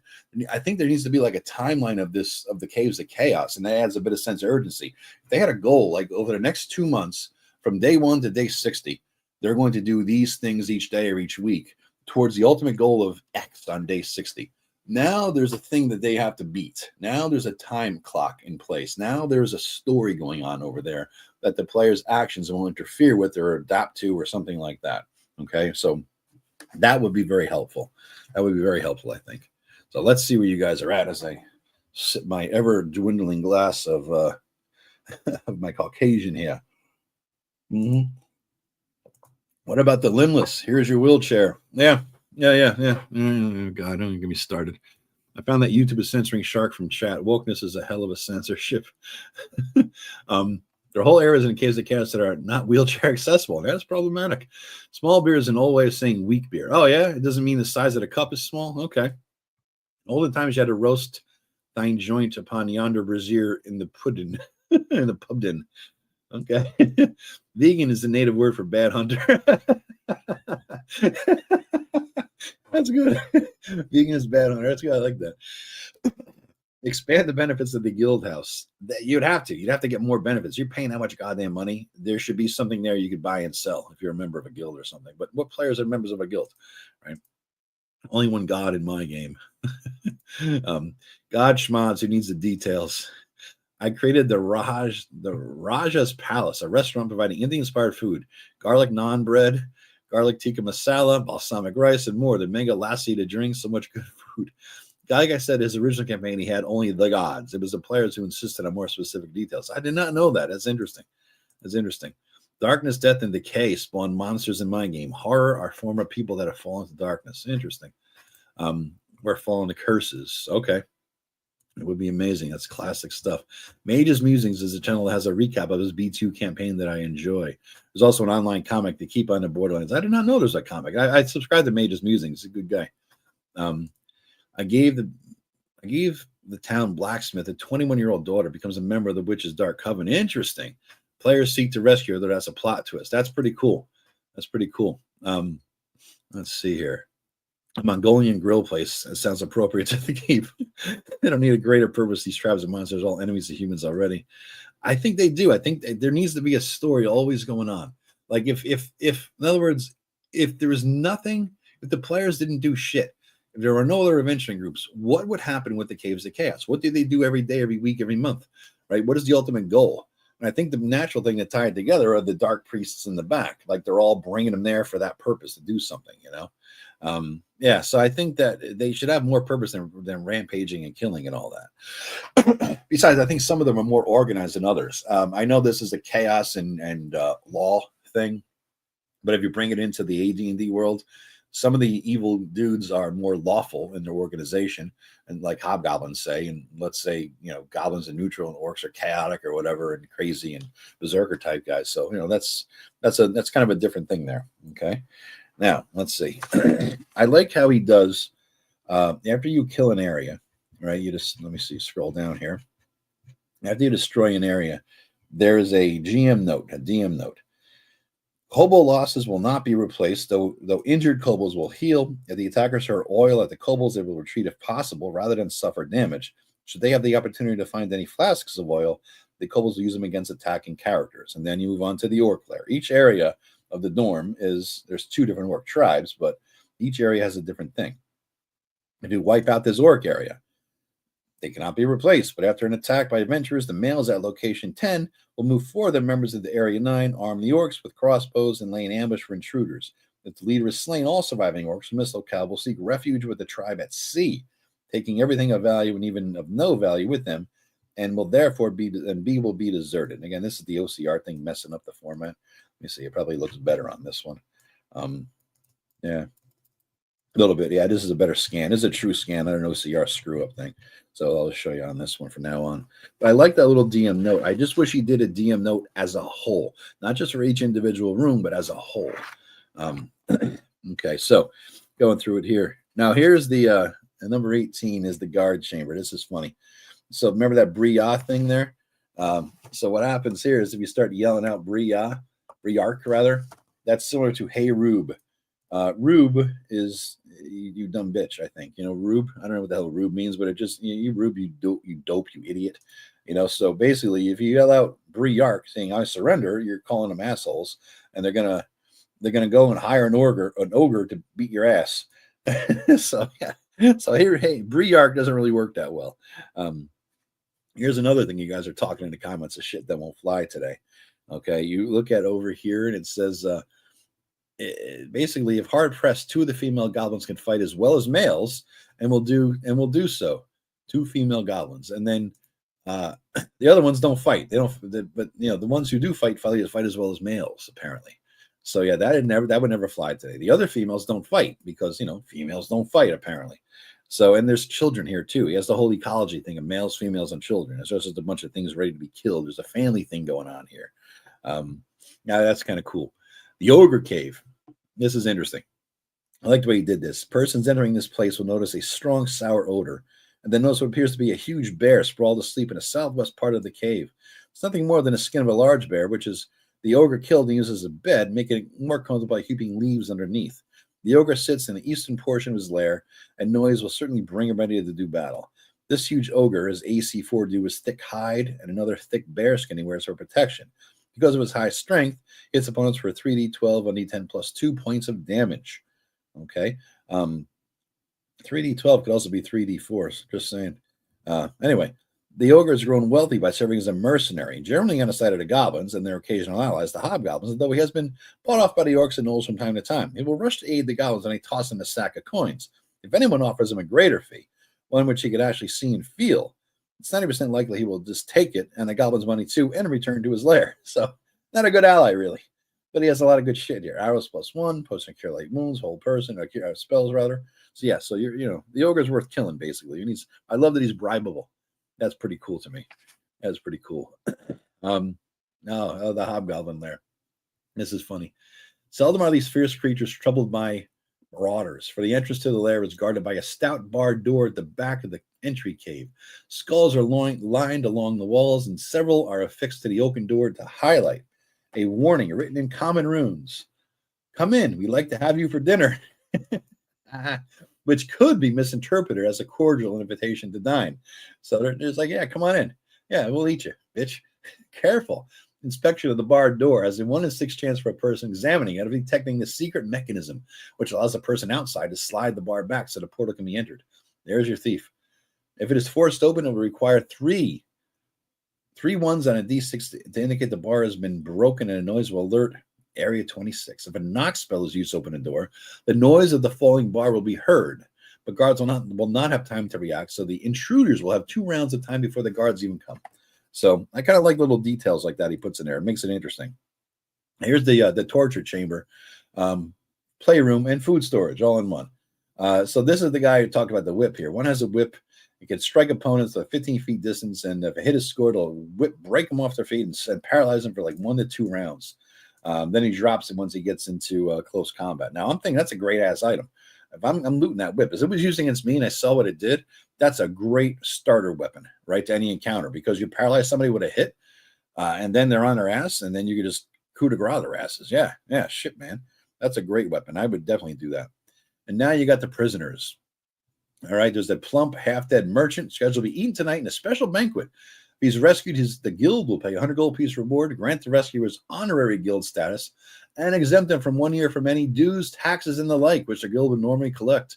There's an orc, which if he escapes, he's going to fuck you over. There's a man-at-arms who was gathering the merchant's wife, slated for the big feast as well. She has a dagger +1. I guess she should have brought it on the trip, you know. A crazy knoll, and another man-at-arms, okay? And guys, I've been talking for an hour and a half. Now I have to pee. So talk amongst yourselves. I will be back in 1 minute. I might get a refill too. All right, somebody sing a song. Teresa, you're appointed to sing a song to the group. Type out the lyrics. Go to ChatGPT. Sing a song. I'll be right back.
All right, I'm back. Did Teresa sing a song? I want the lyrics. Oh, God. Let's see where you guys are all at here. All right. So Alexander says, love the Mad Hermit. It'd be amazing if Watsy changed him to throw poop at players while he's screaming, and goblins and orcs don't have personhood, Joe, or natural evil. Twitter cross would be great. Steve Rogers is Captain America. I fucking agree with that one. The hermit could sit up in that giant tree and fling poo down the characters. Briark is absolutely the word of the day, Teresa. Briark is the word of the day. Well, you've declared it, and let it be so. You can fling poop at half dragon, half elf, drow, human, paladin, sorcerer, warlock while screaming, "You're not real. You're not." Sexist bastards. The Hackmaster version is hilarious. Yeah, it's the little keep on the Borderlands. I find the second edition version have a more understandable set of cave residents. Hopefully, they won't screw up the 6th edition version.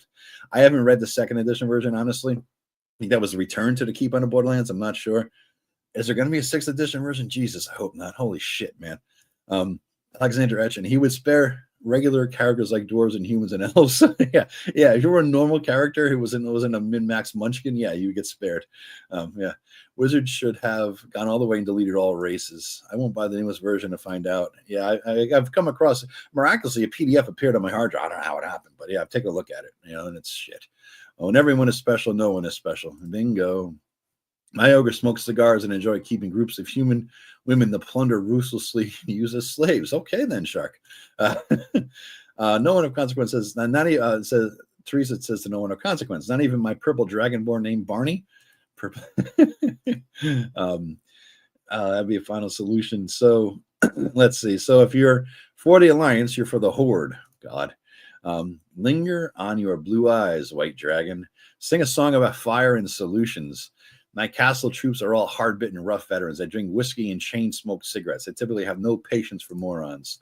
His character is IP freely. Yeah, there you go. On a rough dude, they go to inn, drink, and start fights. Joe should just wear the big diapers. That's just true gamers. Yeah, The Depends undergarments. Yeah, I know. I keep joking about Matt Jackson being so old that I have to get him Depends undergarments someday. But yeah, another shot at Matt just because, got to have it in there. I wouldn't be surprised if Wizards came out with an OnlyFans Miles class. Jesus Christ. You guys are killing me here, man. Rather like 30-something people at one time. I can't believe it. This is cool. Now, here's another thing here. Check this out, right? Let's say you kill the hobgoblins. Check out what they have in their goddamn armory. Plate mail, 2 plate mails, 3 chain mails, 2 more suits of chain mail, 7 leathers, 11 shields, 6 daggers, a battle axe, and a partridge in a fucking player tree amongst all the other shit there.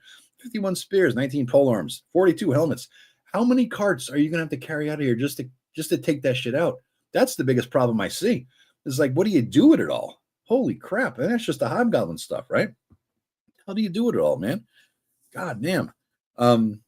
Let's see. I got a little note here. Yeah, so the Hobgoblin Chief quarters. One thing he has here is like there's a concealed in the corner wand of paralyzation. Only 7 charges left. In my head, if I'm running this thing, he's got that on him. Why would he conceal it? Why wouldn't he have it on him just in case shit goes down? So he's going to be using it against the players too.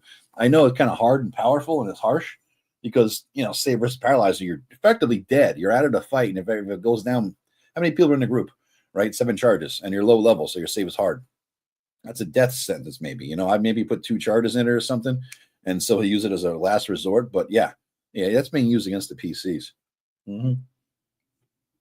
Now I got the Bugbear layer, which I thought was kind of funny down here. And by the way, I'm not going over the battle tactics of each room. Suffice to say that they're pretty good. What Gary does, he lays it all out nice and all that. So it's decent, the Shunned Cavern. Yeah, this is kind of neat.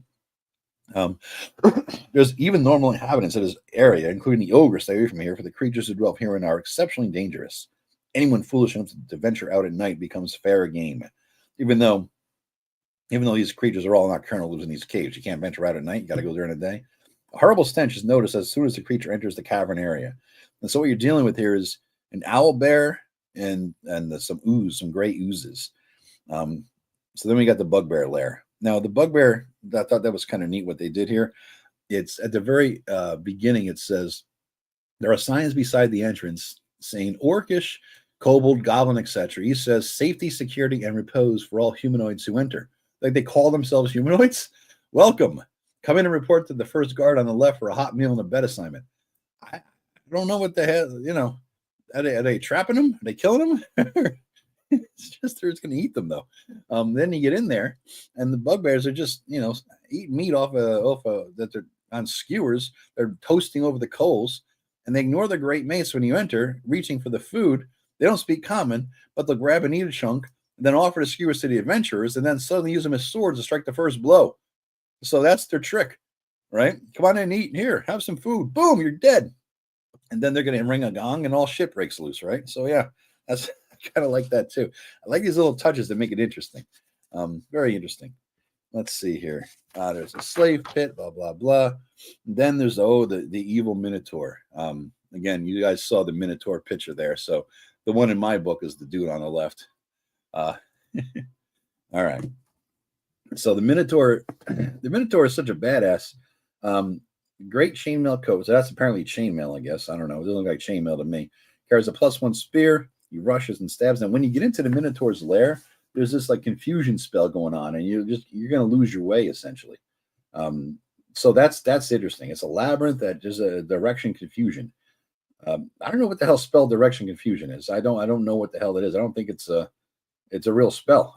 I never saw it anywhere. So it's basically just he made it up on the spot, and there you're gonna get confused. You're fucked. And he has some good stuff you can loot off the Minotaur. Locked chest with some gold and electrum, a staff of healing, +1 plate, a locked coffer with 3 potion bottles, gaseous form, delusionary healing, and giant strength. I like that delusionary healing. You think you're healed, but you're not. And then the locked chest with some jewelry, 1,600, 900, and 600. But this guy is such a baller that basically the people who give him stuff that if it's not good enough, he'll just leave it at the entrance. So you could find low value coins, normal equipment, weapons, or armor all at the entrance because they got this ain't worth it, Then you're in. Then you got Sturges and Fire Beetles, oh my, to deal with as well once you get into that place. So I kind of like that. I kind of like the way he did it. Then you got some gnolls and whatnot. They're kind of standard issue bullshit. But once you get past all that, there's the version I have here. Then you're into the Shrine of Evil Chaos. Not even a god, Shrine of Evil Chaos. I thought chaos was evil. Is there good chaos? I don't know. This is, again, before alignments, the 9 alignments or whatever in D&D. So now we're getting into all that. All right, let's see. Where are we at here, guys? 3 is going to be a final solution fireball, I guess. Where are you at with your comments? Oh, I forgot. I undid it.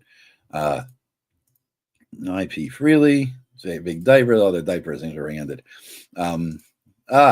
Free Yark. Later, Teresa. Chomp. See ya. I created the Minotaur as a member of a highly militaristic brotherhood. He has a twin brother that will arrive later and seek revenge for the death of his beloved brother. That's nice. You really took a lot of Shark. You want to publish your own version of this, man? It sounds pretty fucking cool, I gotta say. All right, so you take a sip because I did refill my beverage. God, 28 people and we're like an hour and 40 minutes in. Holy shit! I can't believe we're an hour and 40 minutes in. I can't believe I'm still fucking talking. I also can't believe I haven't lost power. Life is good. Hopefully we won't. I don't want to lose power. It sucks. I'm charging up the portable phone charger battery thing, and I still gotta right now go to the store, take a shower. Anywho, we're still going. 29 people. We're up to another one. This is excellent, guys. Thank you so much for joining. Hey, do me a favor. Please click like and subscribe if you're enjoying this so far, and share it around, because I like this live review better than the last one I did, which was recorded. Recorded was an hour and 15. This live, we're already at an hour and 40, and it's going to be a little longer, probably be about 2 before we're all done. But I think you can agree this is probably the most in-depth review, along with your comments helping me out here, of Keep on the Borderlands ever. This is pretty good. It's pretty damn good. So please share and subscribe. And, if you like it, I'm trying to grow the base, right? I'm trying to grow subscribers. I want to get up to like 1 million subs here, and I can retire and be rich, like Professor Dungeon Master. Anyway, all right, now we're getting into nitty gritty. The Shrine of Evil Chaos. Smash the like button, baby. Smash that like button. Thank you, the Ronald. Thank you, Shark. Much appreciated. Okay. So now, this is where it gets interesting. Now it finally does get interesting. Now it's not just killing a shit everywhere in there, So, starting with this protection, this amulet. Oh, look at this.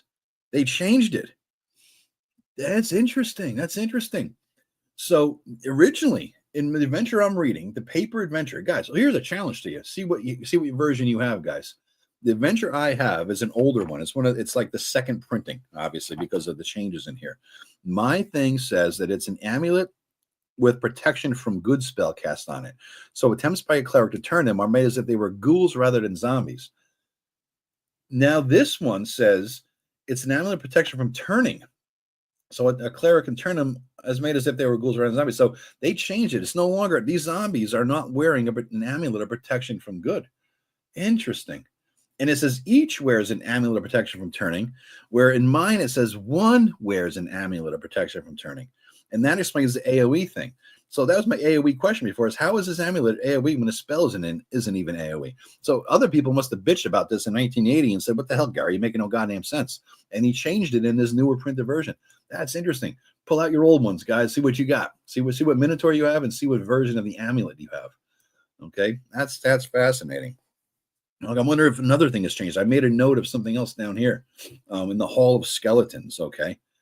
This was fucked up because my version of it, the things I had a question on, okay, they're on. All right, let me read this. The audience chamber, blah, blah, blah, blah, blah. A dozen skeletons clad in rags of chainmail, bearing battered shields and rusted swords, propped against the walls. The bony guards do not move, and any attempt to turn them immediately upon entering the chamber will have no effect, as they are obviously not animated. However, as soon as the intruders touch the dais or throne chair, these monsters spring to life from their positions on either wall of the chamber. Each has an amulet of protection from turning upon it, so they are turned by clerics as if they were zombies. That's what it says in the book. Now, what it says in mine, on the PDF rather, what it says in mine, these dudes are badasses, right? It says, propped up against the walls, they do not move, blah, blah, blah. However, when they touch a dais, blah, blah, blah. Now, listen to this bullshit. This is my note I wrote because it made no sense. And obviously, they didn't think so either because they changed it here. When they touch a dais, they spring from their chairs, positions. Each has a protection from good and haste spell upon it. So they not have an amulet. They have a protection from good spell upon it and a haste spell upon it. So they're turned by clerics as they were zombies, and each attacks twice per round of combat, once at the beginning and once at the end. Okay, so my point was, holy crap, haste is a third level spell, which isn't even available in the basic book. It's in the other book. And protection from good spell, that doesn't do what, again, it says that it goes back to the amulet protection from turning change. This is fascinating. So the other thing I was wondering is that if it's protection from good, that spell lasts like an hour or two, right? And so does haste. So what? It's a constant, it's a permanent spell upon these shithead goddamn skeletons, the lowest level. If you're gonna blow a permanency to drop a spell like that on somebody, you're gonna put it on something badass, and not just shithead zombies. And plus, besides that, haste is a wizard spell. How the hell did you cast haste? There's no wizards in this entire place, right? I mean, so they changed it up. It obviously made no sense to whoever here as well, and so they changed all that shit up too. All right, so the guard room, number 53. This is interesting. Let's see what it says here. All right, so here's what it says. This is the guard room, and this pretty much stayed the same, except the amulet of turning changed. They have an amulet identical to the priests. So in other words, anybody entering this will be attacked unless they are robed in temple garb and have an amulet identical to the ones which the undead guard groups or priests wear. So they made the distinction between the priests and the undead guards. So in other words, what, now zombies are intelligent? They could recognize an amulet and clothing and says, now they're good. Bill the zombie. Don't kill that one. He's a good guy. What? Makes no sense. Makes no sense. Now they're smart, apparently, I just didn't understand that at all. All right. Let's see. Zipping down. All right. So here. Now we're getting the Acolyte's Chamber. Here's your protection from good amulet description. The first time it's described. Let's see. What I have is it's a protection from good amulet. The effect is on the living creature. The effect of the amulet on living evil creatures is to increase their AC by 1, effectively making all 4 evil clerics AC 4 as they are within a 10-foot radius of the amulet and being attacked by opponents who are on the side of good. So that's cumbersomely confusing. Now what they did here, it says, and the leader wears an amulet protection from good. This amulet circles the wearer with a magical barrier. The amulet serves as some protection from good attacks. Attacks by monsters of some alignment other than the wearer's alignment. Interesting. So that's how they so any alignment other than the wearer's alignment. By adding 1 to the saving throws and subtracting 1 from the hit die roll of the opponents. That tracks with the spell. The spell will also keep out attacks from enchanted magical monsters such as gargoyles, but not missile fire attacks from these creatures. So a very, very different description, this protection from good amulet in the later books. Fascinating. So they really did change it up in different printings. Wow. I wonder what they did with number 55 then, because this was another fascinating little thing they did here. So what I have is that what was cool about this is a little flavor. They're finally getting into some flavor here in room number 55.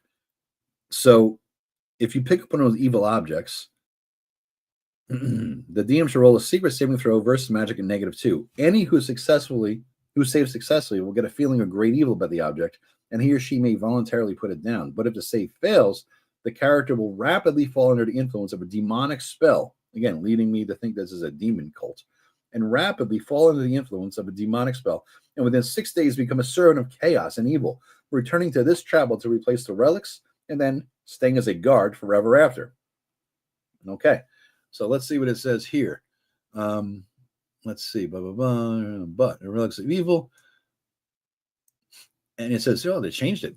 Any character possessing them will not part with them or sell them or allow others to handle them. For each character who picks it up, the DM should have the character make a saving throw at -2. Feeling great evil, that's the same. Fall under the influence, you're serving the chaos. Yeah, so that's the same. So what they added is, so they kept it the same. So basically, this is where they get the recruits, basically, all the new acolytes and all that, and guards and everything. So that's how they get the new recruits. You should send these out into the world and have them just bring back people, I think, Okay. Let's see. This is interesting. Number 56. I thought this was cool because he talks about experience points for destroying something If the party opts to destroy the evil writings, they should receive an additional 600 XP unless they themselves evil, in which case they should receive points for keeping and reading the works. If hard pressed, the evil clerics will attempt to flee, blah, blah, blah, blah. So in other words, it assumes that PCs may be here who are evil, right, or chaotic, as they say in the coin of the realm here. And so if the players are evil in PCs, that also explains why there's so much detail about the hit points, armor class, the weapons and magic, and everything else, and the defensives of that keep, because you could turn evil, gather these forces here, and attack the keep, which I think would be so cool. That'd be so cool, especially if there's something that happened to turn these guys evil, like they all touched an artifact and they turned evil or something. They come back, and 6 days later, they're rallying the forces against the keep itself. That would be fun, man. That would be fun. All right. Oh, number 58 had something interesting, I think. So what it says here, I'm going to read the book. You guys can read along there in the on the page here and see what it says. But I thought it was kind of neat. The other walls are covered in draperies of deep purple with embroidered symbols and evil sayings done in scarlet and gold and black thread. As soon as the party enters the place, the black candles and 8 great candelabras on either side of the place will come alight magically, shooting forth a disgusting red radiance. Shapeless forms of purple, yellow, and green will dance and sway on a western wall.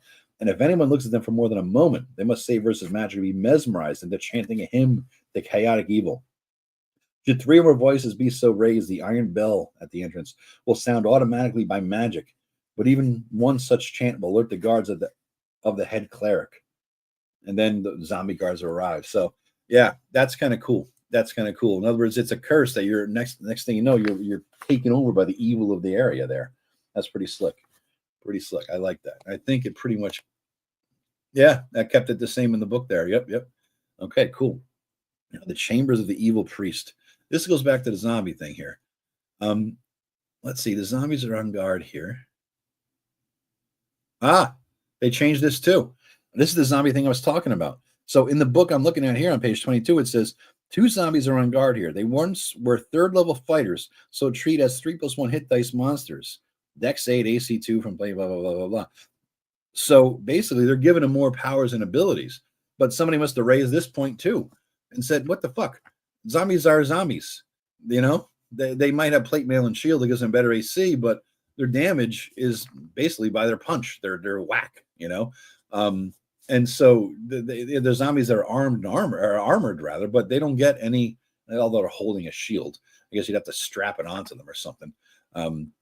Yeah, but they stand unmoving, blah, blah, blah. I don't think they'd be able to use the shield. I would take away the shield, I think, because how could a zombie use a shield intelligently? But they just made them basically the same as normal zombies here. But in the book I have, they're 3+1 hit dice monsters using a weapon to attack. So that's a whole different story. They made that change too. It's funny, all these little things I'm finding and pointing out here, somebody else did as well, and they changed it up as well. That's pretty cool. Wow, 26 people still. I can't believe first of all, I'm talking this fucking long, and that you're all still hanging in here. It's pretty wild. Yeah, so that's pretty slick. All right, now all right. Oh, this is funny. Here's number 59. Where are you? Okay. All right. So here's the thing. Again, more demon shit, right? So you're into the bedroom of the evil priest. So this is like evil sex acts happen here, right? It is furnished lavishly with a red carpet, furniture of black wood, and velvet upholstery of scarlet, and a large bed covered with silken covers of black and red cushions and pillows. I would actually have one of those little things where you put a copper piece in there or something, maybe and like the bed vibrates, like a cheapy shithole fucking motel. Just because that's the whole vibe anyway. You might as well, right? All right, let's see. So this is interesting. I think they took it away. Oh, there it is. Okay. So a demon idol leers from the wall to the north directly over the bed.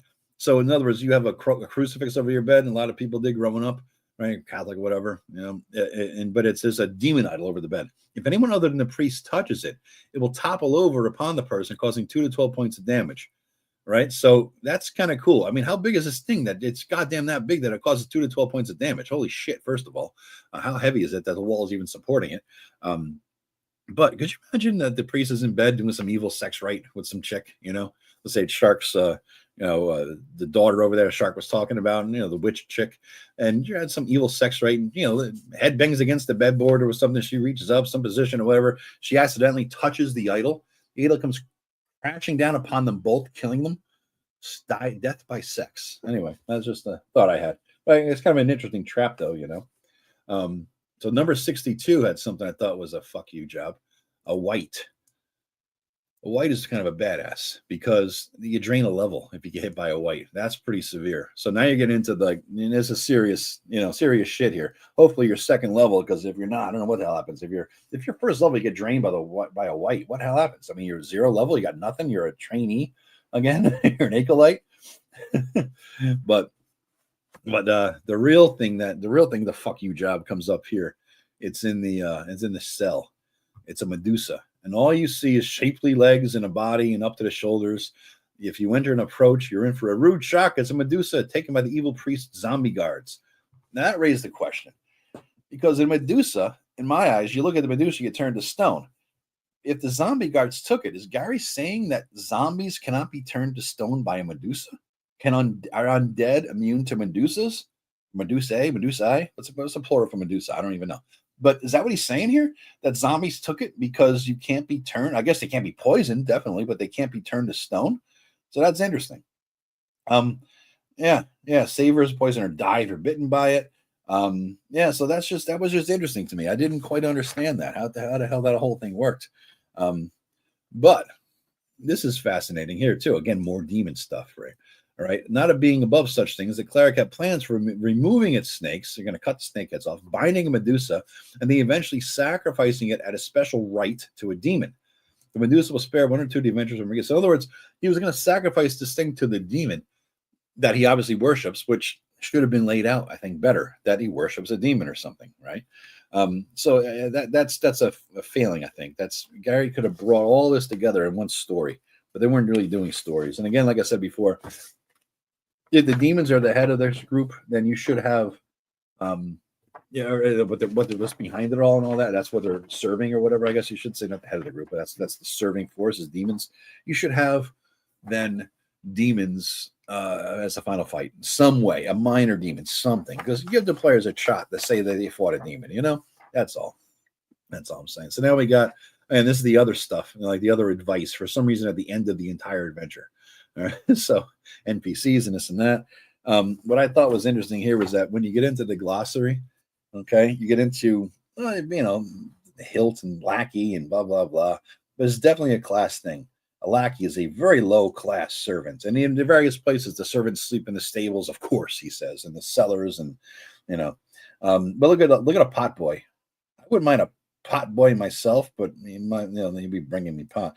But a pot boy is a young servant or slave who works in a tavern or inn. So slavery is assumed in Gary's world, right? It's assumed that you would have a boy as a slave working in your inn or a tavern. You own somebody. Yeah, I guarantee goddamn to you that's going to be edited out of of any 5e or 6th edition rewrite of this thing. I guarantee to you. Okay, so just some I took down some notes as I was doing this, and some I already talked about, but now the hardest part of this thing is deciphering my own handwriting. So let me go back to your comments as I take another sip and wet the whistle here, guys. 29 people, Jesus. Alexander says, speaking of something different, I just had quite an interesting thought. Terry Pratchett, Discworld would be quite good to D&D World for Adventure. I've never read Discworld. I got to say, I never read it. Thank you, Alexander, for smashing the like button. Much appreciated. The Black Pudding Zine has stats for Medusa character. So the Medusa here and changed the Naga and N1 and L3 to Medusa recurring. That's cool. My version has amulet protection from turning worn by each zombie. Okay, that makes sense. Yeah, so you have the newer one. I have the second printing because the first printing is the one that had AD&D on it. The second printing did not, but the second printing had the Minotaur and all these weird things that I'm seeing here. Okay, so Gary changed zombies with amulet, making it harder to encounter. Yeah, exactly. Pedor, what's up? You're catching the tail end, but hang in, man, hang in. Piador, A2. 28 days later, skeletons. I also include a female Knoll as a daughter from the Knoll leader. Interesting. The Knoll daughter is a cleric priestess devoted to the dark god. She is a charismatic prophetess and will lead a savage religious crusade against the humans. I like it. Shark, you got to publish this shit, man. I'm telling you, you got to publish this shit. I know you're in the Marines from our interactions almost 20 years ago on Ann World. I know you're a Marine veteran and all that, and I know you always have these great posts, and all these has to do with a lot of military stuff. You got to publish your shit, man. Do you publish anything, Shark? If so, give me a link, send it over or something. I want to see it. I want to see it. Analogmancave@gmail.com, and I'll put it up here. Or just type it in somewhere in here in some way that I could find it, and I'll put the link up. Okay. And I have the Goodman 5e reprint. The original copy in there is one amulet. Okay. Yeah. I think the Goodman had both versions. The Goodman reprint had one version of each of them. Okay. So it had an older version and a newer version. So, meanwhile, in the Goodman 5e reprint, the conversion copy. So the 5e conversion has no amulet whatsoever. No shit. No shit. Interesting. That's fascinating. I didn't do a comparison to that. I just wanted to see what it was. I wanted to read the articles that people wrote about it before. The evil cult is also harvesting and marketing Danya powder, bright neon purple powder that is snorted as a highly addictive drug. All the kids and mommies hooked on Danya powder. Kids and mommies. Of course, snorting or otherwise imbibing Danya powder also has a chance of developing weird chaos mutations. Interesting. Good way to sow chaos, a disruption of families, and create blasted, mutated mobs of impoverished, hopeless people. Blasted, mutated mobs of impoverished, hopeless people. That pretty much describes America today, doesn't it, dude? Just saying. Lair with the Beatles, my evil priest, but I could mine T1, B2, and interesting. T1, B2, and B1. See, that's cool. I think you could do that very, very well. I mean, I think it could totally work. T1, B2, and B1. They change the locations, but you can take all the elements of all that shit and put it in there. You would become a white under control of the white who touched you. That's cool. Back from my walk. You went for a walk? Jesus, I'm still here from your walk. Slavery is nearly everywhere in my world of Thondor, as well as war, hatred, blood, and fire. Whole communities and races are slaughtered, broken by the yoke of bondage. Nice. Shark, how much is a child in your world? LOL, saw a horror story there, yeah. The pot boy carries the piss pot. Very male-oriented. See the movie. I loved History of World Part 1. Piss boy. Calling out for the dude, and it's like, piss boy. And then you're sitting there holding a pot, and the dude's pissing into it, and you gotta get spray pissed all sprayed all over you. And they tip the dude by throwing the coin in the fucking pot of piss. Yeah, Shark. I don't know if you publish anything, man. Definitely. Analogmancave@gmail.com. I think that's my email address. That's the one I use for all this kind of purpose, though. It's in the description, though. It's definitely in the description. A ring of holy protection protects you from holy damage. Interesting. The shark is dark. Yes, the shark is definitely dark, but he's good. He writes good shit. He would show up on End World every couple months and drop fucking loads of shit that he prepared for some game he was running, and then disappear for 2 months again. So like, damn, man, dude's like a prophet. Just drops wisdom, knowledge, and shit, and we all use, and then says bye, bitches. So yeah. All right. So now let me take another sip and back to it. So I just my notes that I took. Now I think I went over some of them as I was doing it, but the one thing I noticed is that all the monsters, all the bad guys here, they had their decks are listed. Okay, so it was a strange thing. I was kind of wondering why the hell is decks listed for everybody? What the hell is all that about? And it was because decks went into if you're doing an individual initiative, it affected that. You'd use your dex modifier.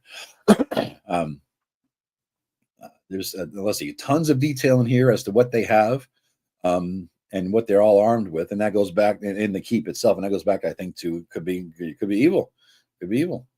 I did like the evil priest. Again, these are all notes that I took now while I was going through this. I love the evil priest who betrays you. I like that twist there. Again, the curate of the place and the evil priest have no gods. Dumb. I was wondering if the map scale was too small. The outdoor map, guys. So this is 1 square equals 100 yards, so 300 feet. Now, if you look at it, 1, 2, 3, I mean, you're talking a couple miles by a couple miles, and that's big and it's a lot. But I think I might make it a little bit bigger because the time it took to search each one was like it took an hour to search each square. So 300 feet by 300 feet, and an hour? Come on. I mean, you're looking for caves. It's not there. I would expand it out. If you're going to keep the hour per hex, I would expand it out and make each one like, quarter mile or something like that, maybe 1,000 feet instead of 300 feet, something like that. That's one thing I would do. One thing I liked about this is another sort of a random general note is that this thing, D&D at the time was based a game based for kids, right? Ages, what was it saying here? Ages 10 and up. 3 or more adults. Here, perfect. This goes even more to my point. I'm holding in my hand the BX version, the basic rules, okay? Mulvey, and it says the original fantasy role-playing game for 3 or more adults ages 10 and up. He treats people as 10 years old as adults. And that's what I noticed about this module. He treats everybody as adults. He didn't talk down to you because you were a kid. He assumes you were 10 years old or 12 years old reading this thing, and he's there to talk to you like you were an adult. He gave you a glossary to increase your vocabulary. He talked to you as a fellow DM, even though he was 40-something years old at the time. He treated a 10-year-old, a 12-year-old, a 15-year-old, or another 40-year-old exactly the same, just like an adult, right? I heard this. I follow Robert Meyer Burnett, guys. He is a YouTuber. I was actually on a show a million years ago when I reviewed a movie that he was involved with him. I went to the show in the Bronx Film Festival, went on his show, and Google his name and my name, you'll see the video. We talked about it. But basically, he talks about how his love of Star Trek started when he was like 5 or 6 years old, and he loved Mr. Spock. He loved the whole show, and he loved it because even though he was 5, he was not talked down to. It was a show that he could understand and aspire to. He could always aspire to this because he didn't get treated like a child. It wasn't designed for kids. It was a show for adults that made kids aspire to be like them. And I think that's what the same vibe I'm getting here. It's a show, it's a game rather written for adults, but adults are treated, kids are treated as adults in this thing. So I do like it. I do. Dex for initiative is Holmes rules. Okay, John, thank you. I knew that was somewhere. So this thing had a carryover from Holmes. That's where it came from. So yeah, that's why. Okay. I'm looking. I knew Dex was initiative somewhere. I didn't know. I figured it was here because it was written for basic, but I guess it was written for an earlier version of it, the Holmes basic. Okay. Yeah. I don't think it's necessary. Another random note here to have the elevations on the forest map. I guess it didn't matter that much. I mean, until you get to the caves, it's flavor, but it's no big deal. Here's the thing I didn't get. Here's the thing. Try to cough there. You see this road here, right? It goes all the way across, right past the caves of chaos. That's a goddamn dangerous place to put a road if you're going into the chaos lands. Now, as I read this, I know the keep's on a border of chaos, right? So my assumption is that everything to the left of the keep is civilization. Everything to the right of the keep is chaos. Now, if the border is wishy-washy and it's all blending here, that does make sense to have a road here. But the roads are passing right through an evil forest and next to the caves of chaos. I mean, that's your perfect plot hook, is that traders and travelers and merchants and all that getting jumped by all the evil guys out there, in which case that'd be the perfect place to look for the caves of chaos. It wouldn't be a search. All right. It just didn't make much sense. There was no outdoor wandering encounter tables like I was talking about before. Lots of information about the caves and rumors, but no one knows where the fuck they are. A bunch of, yeah. The way I looked at this thing is a bunch of mini dungeons. Okay. Each of of these little cave sections was a mini dungeon. Let me pull up this map. It's better. And some of them connected and some of them didn't. Okay. So if you went into A was self-contained. It didn't connect to a goddamn thing, as you could see here. B had a secret entrance connecting to C, though, because that was orc stuff, right? So it was like a bunch of mini dungeons, some with connections and some didn't. Oh, yeah. If you guys ever get the Troll Lord games, I guess they're going to republish this. I have the original version of Castle Zagig, and Zagig has there's like an old moat, and there's like caves in the old moat entrances, and Jeff Talanian working with Gary did the same sort of thing here, where he had each cave entrance was a different type of evil humanoid, and that was definitely a homage to this. It was definitely a homage to this, so I love that. I love that thing. If you're going to get that, I guess they're going to have a reprint soon. So that's kind of cool. I think I told the story before, I was the last person to buy the original from Troll Lord because I was so broke back then. I kept telling them, put it on layaway for me. Hold it. And then Gail pulled her bullshit and says, nope, no more selling everything once Gary died. And I guess he says, Steve from Troll Lord says he cut a deal with Gail that she allowed it to be sold to me. I'm not quite sure if he did or didn't, or just hooked me up or whatever, but let's see. Here's another thing, another random thought. The fact that all the guys in the caves, that evil people, humanoids, have coins and everything means there is some sort of an economy somewhere to interact with where coins matter. They're not just collecting coins for shiny bits, right? Coins matter to somebody somewhere, and they trade with those coins. So I thought that was interesting. Is that there's an entire economy. There's the good economy where you get the shit from these guys and sell it in the keep, or maybe go some other town somewhere to sell the more expensive stuff. But you got to keep in mind, there's also an economy out there for the evil guys too. Where are they going to sell? Is there an evil guy bazaar somewhere? There's an evil guy marketplace, an evil guy city, where they all get together and sell shit, right? Because there's got to be a reason to collect these coins. You don't just carry them around just because you're waiting for somebody to take them from you after they kill you, right? Let's see. Oh yeah, if you're going to sell stuff at the keep, speaking of selling stuff, you need to keep track of the money. You can't just assume that the trading post is going to have enough money, because each location, just like the village of Hamlet, they had how much the money changers at Hamlet had in their possession and how much they could buy and sell things for. And so once that money ran out, they're going to get a little bit of extra coin every so often that they could exchange or buy things for. But in this, it's the same thing. The keep doesn't have infinite money. They can't, just because you got a +4 shield or +10 armor, doesn't mean they're going to be able to spend 20 grand to buy it from you, right? So you're not just going to go to the trading post, assume the trades are done and you got your money's worth. You might have to find somebody in the keep who can afford 400 gold pieces for the +1 shield. It might be the captain of the guard. Maybe this is lieutenant or something like that. And then you make a connection with that person too. Okay. But keep track of the money that's around and keep track of how often does it replenish. Question I had was, like I said, this is a pretty damn cool map. But what I was wondering was, what the hell was this place originally? Right? What was it? I mean, look at the map here. Look at the Dyson Logos version, which was massive, by the way. It's an interesting place. It could be, like you said, I think somebody said, that maybe it's just where they, mined all the materials for to create the keep. I don't know. But what was it originally? I think that should have been worked out as well by Gary. What this place originally was. What did it used to be? And we know what it is now, but what the hell did it used to be?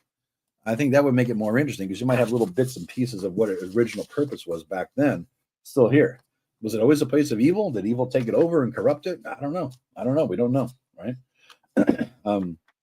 There's a lot of magic items here, and when you're done with this, you're not doing too shabby for third level characters. Honestly, you're leaving with a lot of shit. You're high powered stuff. That's pretty cool. Let's see. I went over the amulet stuff.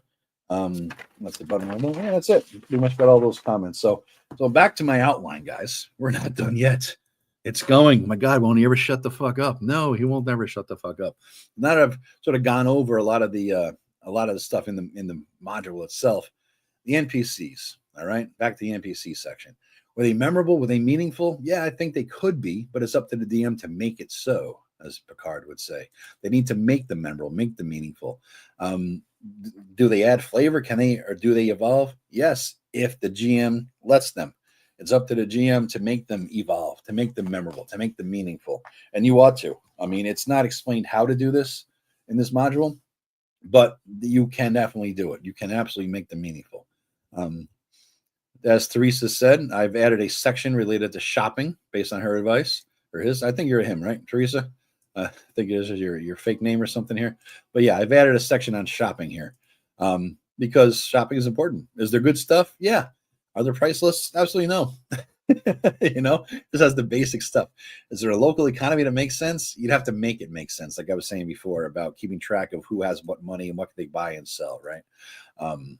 Are there other places to go to sell more expensive stuff? No, there's not. There's no other places to go. You're pretty much hosed. If you can't sell here, you can't sell it anywhere. They're not giving you anything. Let's scroll back, see where you guys are at. Dealing with monster children scares people off in this module. Yeah.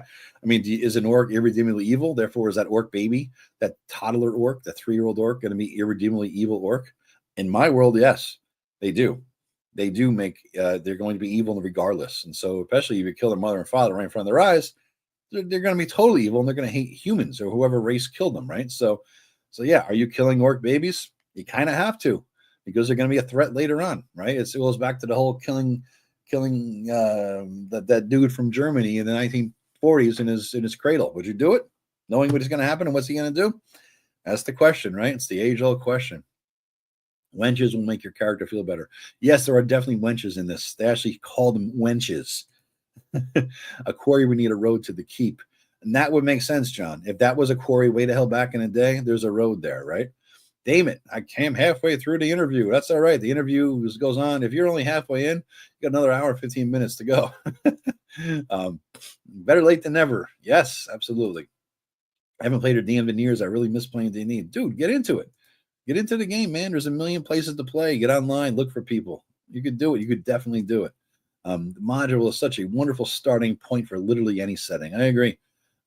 You could fuck with this. Look what Shark is doing. Just looking what Shark has done with this trumps anything I could suggest to do with it. I mean, look at him, all these comments he's throwing out there, his ideas and everything. Gaming role for attack. Dungeons are their own little worlds. Yeah, they are. Each one of these little sub dungeons is his own little world too. I think they leave the details out that way so the DM can put their own lore in. That's what makes the module so damn cool. Now, here's the thing, Squirrel Lord, is that if they leave the lore out and leave the details out so you can put your own stuff in there, that's cool as an adult. But this was designed as a training module for both players and GM, right? So you need to explain how to do that, I think, a little bit more. Okay. Well, I'm sure Shark has the evil humanoid city. Dark city of Nomen Varyag. There's a huge evil city deep in the blasted wastes. Nomen Varyag has huge markets selling and trading everything. A mighty fortress city that serves as a trade center for many dark factions, tribes, and kingdoms. I like that. I've known women that dressed up and portrayed themselves as wenches at local rent fairs. Oh, yeah, because all the wench outfits, Shark, you notice they always got those big boob push-up things, right? So even chicks with tiny little, they just boom. Next thing you know, they go from like an A cup to a C cup just because of the fucking outfit they're wearing. I love that shit. I go to rent fair just for that reason, really. Yeah, I'm a guy, but I asked a while ago, what are dungeons? What are dungeons? I don't know. They're just holes in the ground. It's a generic word for a hole in the ground you go into and kill shit and take your stuff. I love the NPCs in B3. Love Lareth the Beautiful as the evil cleric in that one too. All right, cool. All right, so back to the outline here. We're getting there, folks. We are getting there. All right, this might be a 2.5 hour goddamn review or more. This is going to be the most in-depth review of the Keep on the Borderlands ever done by a human being ever in any fucking multiverse. All right, the villain. Were they one-dimensional or in-depth?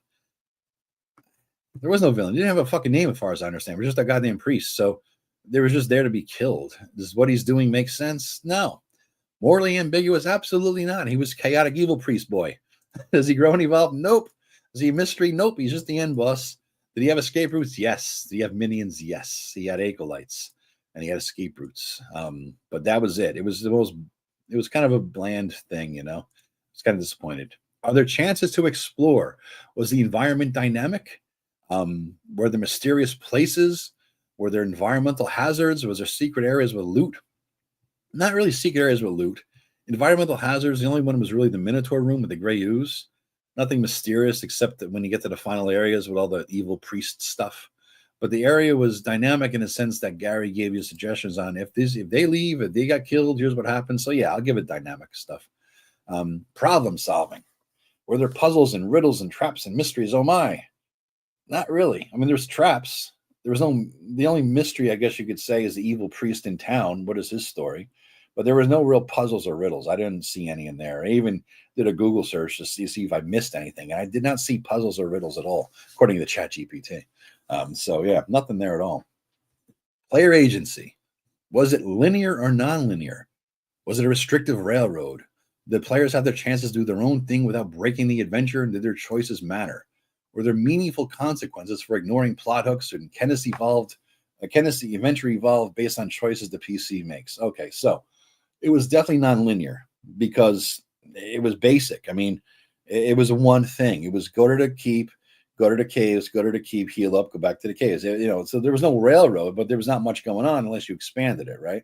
There was a chance to expand it, though. What you had going on here, let me go back to the original outdoor map, and I didn't really touch on this.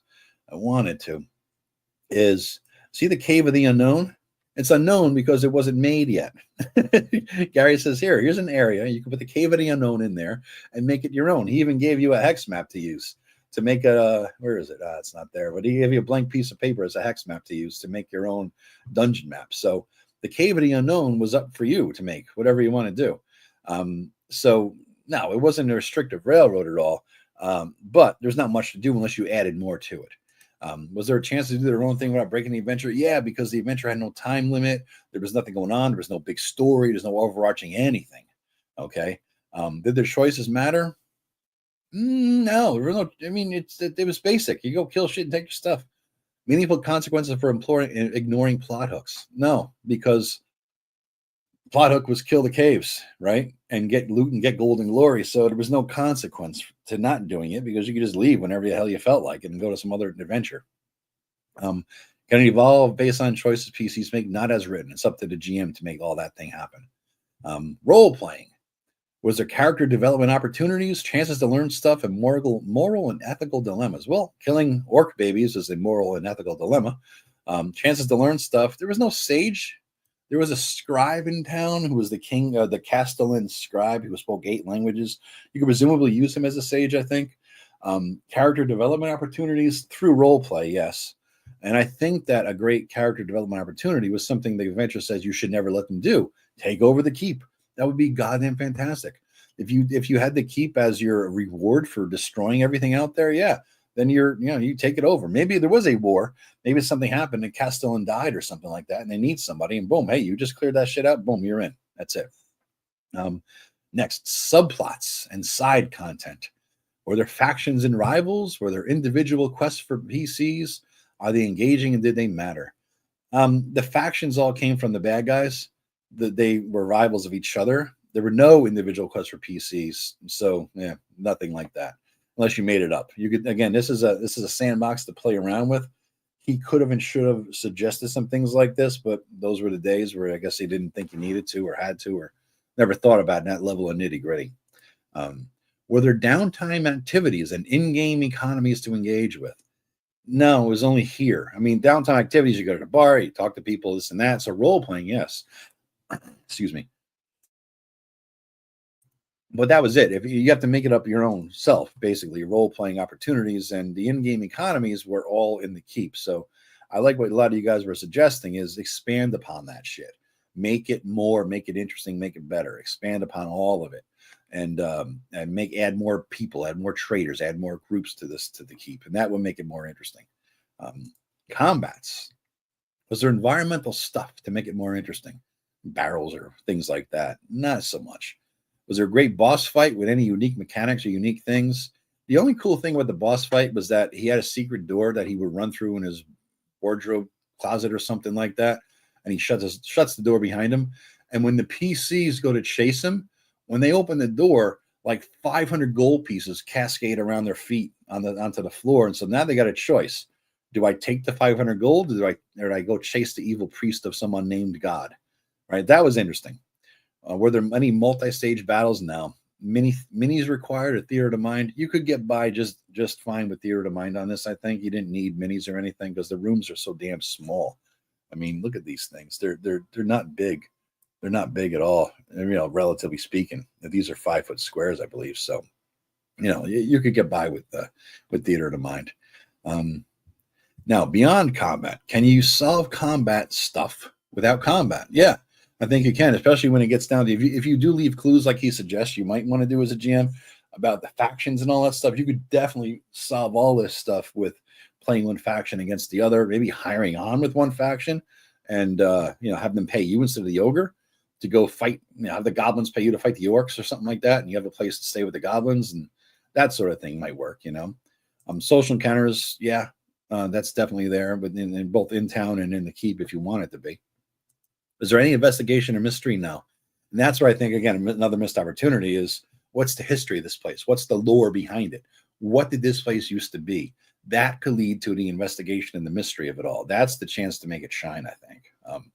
So loot and rewards. We're closing in on the final thing. This is my 29th element of 31, guys, in my review outline, well, of which with multiple subsections. So loot and rewards. Were there good magic items? Yeah, there's a shit ton, man. None of them are unique or new, except for those weird-ass amulets that they banned from the later versions of this book. But that's pretty much it.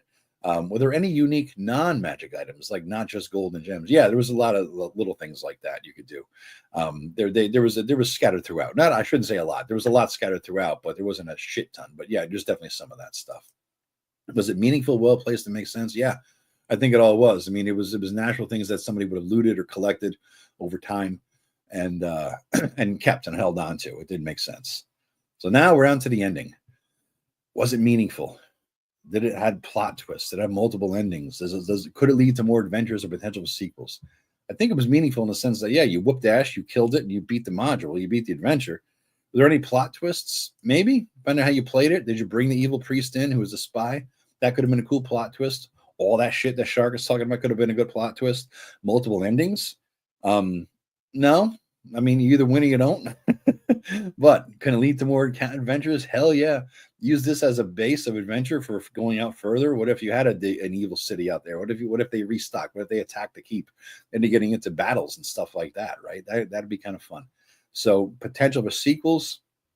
Wasn't there a book called Return to the Keep on the Borderlands, which I have not read? I don't know what the hell that even is, but that's beyond the scope of this review. But yeah, there could be something there.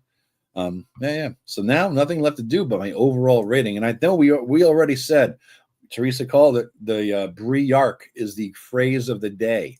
You have to say it in the comments. If anybody who comments for the algorithm, I have this thing going. If you want to just comment for the algorithm, it helps me. But if you want to make it funny or meaningful in some way, just say Briars or something related to that. Work it into a phrase or a sentence and make it relate back to this. I think the last one I did on a live stream was my friend Lauren was supposed to be watching this video at work, but she got called. She betrayed me to go to a pizza party. So that was the comment of the day: is Lauren betrayed Joe for pizza. And I've shared them all with her to mock her for her insolence and betraying me like that. So yeah, it goes over well. I love these things. I love what you guys do with that shit. So let's go back before I give my overall rating here, I guess. Teresa, what are dungeons? I guess they're goblin holes. Yep. Shark, I created Yambi Gambaya, a young black woman that is a priestess. She found inside a temple and brings herself as a prisoner of a dark priest. She's in reality acolyte of the dark. Cool. Give the players a waterfall and they'll look behind it 90% of the time. Goddamn right they will. I always do. I assume there's something behind a waterfall, which is a nice trap in and of itself, right? Shark priest and provide an element of romance. Oh, all right. So the evil priestess is subvert them to wickedness and debauchery. All right, cool. I like debauchery. I like that. Yes, that's why I have the keep as a completed keep of T1. Okay. All right, that makes sense. All right. Oh, these are 10-foot squares? No shit. All right. I did not. Let me see where it says here. Maybe it's on the other map, the final page map. Oh, there's the free hex map for you there. Draw your own floor plan thing.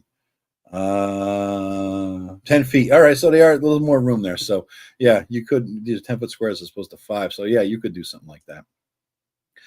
There's hinges, there's a trap door in the guild hall that could lead to a whole new dungeon underneath the keep. They did say that. I don't know why the hell that thing would exist in a keep that's supposed to be good and safe and everything else, but yeah, there is something there. He did say you might want to do. Thomas Skidmore, have you considered just giving characters a pair of hinges on a wall, making them think it's a door? That's evil. That's evil. Return was a late 2E module, says Dan Vance. Okay, all right. I don't know when it came out, but I did see it. The module B1 in Search the Unknown is often used as a placement for the Caves of the Unknown. Okay, all right. Guru Gru, has this started? Yes, Guru Gru. It started 2.5 hours ago. I can't believe I'm still fucking talking. Return to the Keep on the Borderlands is a horrible module. I'm glad I never saw it then. Guru Gru, it's ending maybe coming soon. Guru, don't worry. You didn't come too late. You're good. You're good. You just go back and watch it again. It's going to be up there. That's what she said. Briars. Amen. Briars. So comment in the, not in this section, but in once the video is posted, there's a comments section. Comment in there, okay? One extra thing you could add to make the game more spicy if the players are not progressing fast enough. Introduce a rival adventuring party. I love those. Working for the Lord of the Keep. All right, perfect. Yeah. So now you got competition. That's cool. So they're going to go out there and clear rooms, and they're going to come back with all the shit while you're fucking around in town, drinking, getting laid or whatever with the wenches in the tavern, and they're coming back with a +2 this and a +1 that, and you're like, God damn it, I got to get back out there, right? Yeah. And what if they found it first too? Right? Then you have to pay them to find out where it is. Maybe, I don't know, something. Yeah. So that's cool. So what do you guys, any final thoughts from you guys? What would you rate it? Whoever's here, we got 25 of you maniacs here. That's what I've dubbed you maniacs, by the way. Anybody who listens this long to me talk for 2.5 fucking hours is a goddamn maniac. I still can't believe you listen to my channel. So what do you maniacs think? What would you give this? Now I'm going to challenge you. I'm gonna make you think about it, because what I'm asking you to do is rate this, stripping out, for a lot of you, strip out the nostalgia and rate it on its merits without the nostalgia tainting it. Okay. Rate it on its merits without the nostalgia. As I run to the bathroom while you think about this, and then give me your comments, and I'm going to be back in 30 seconds.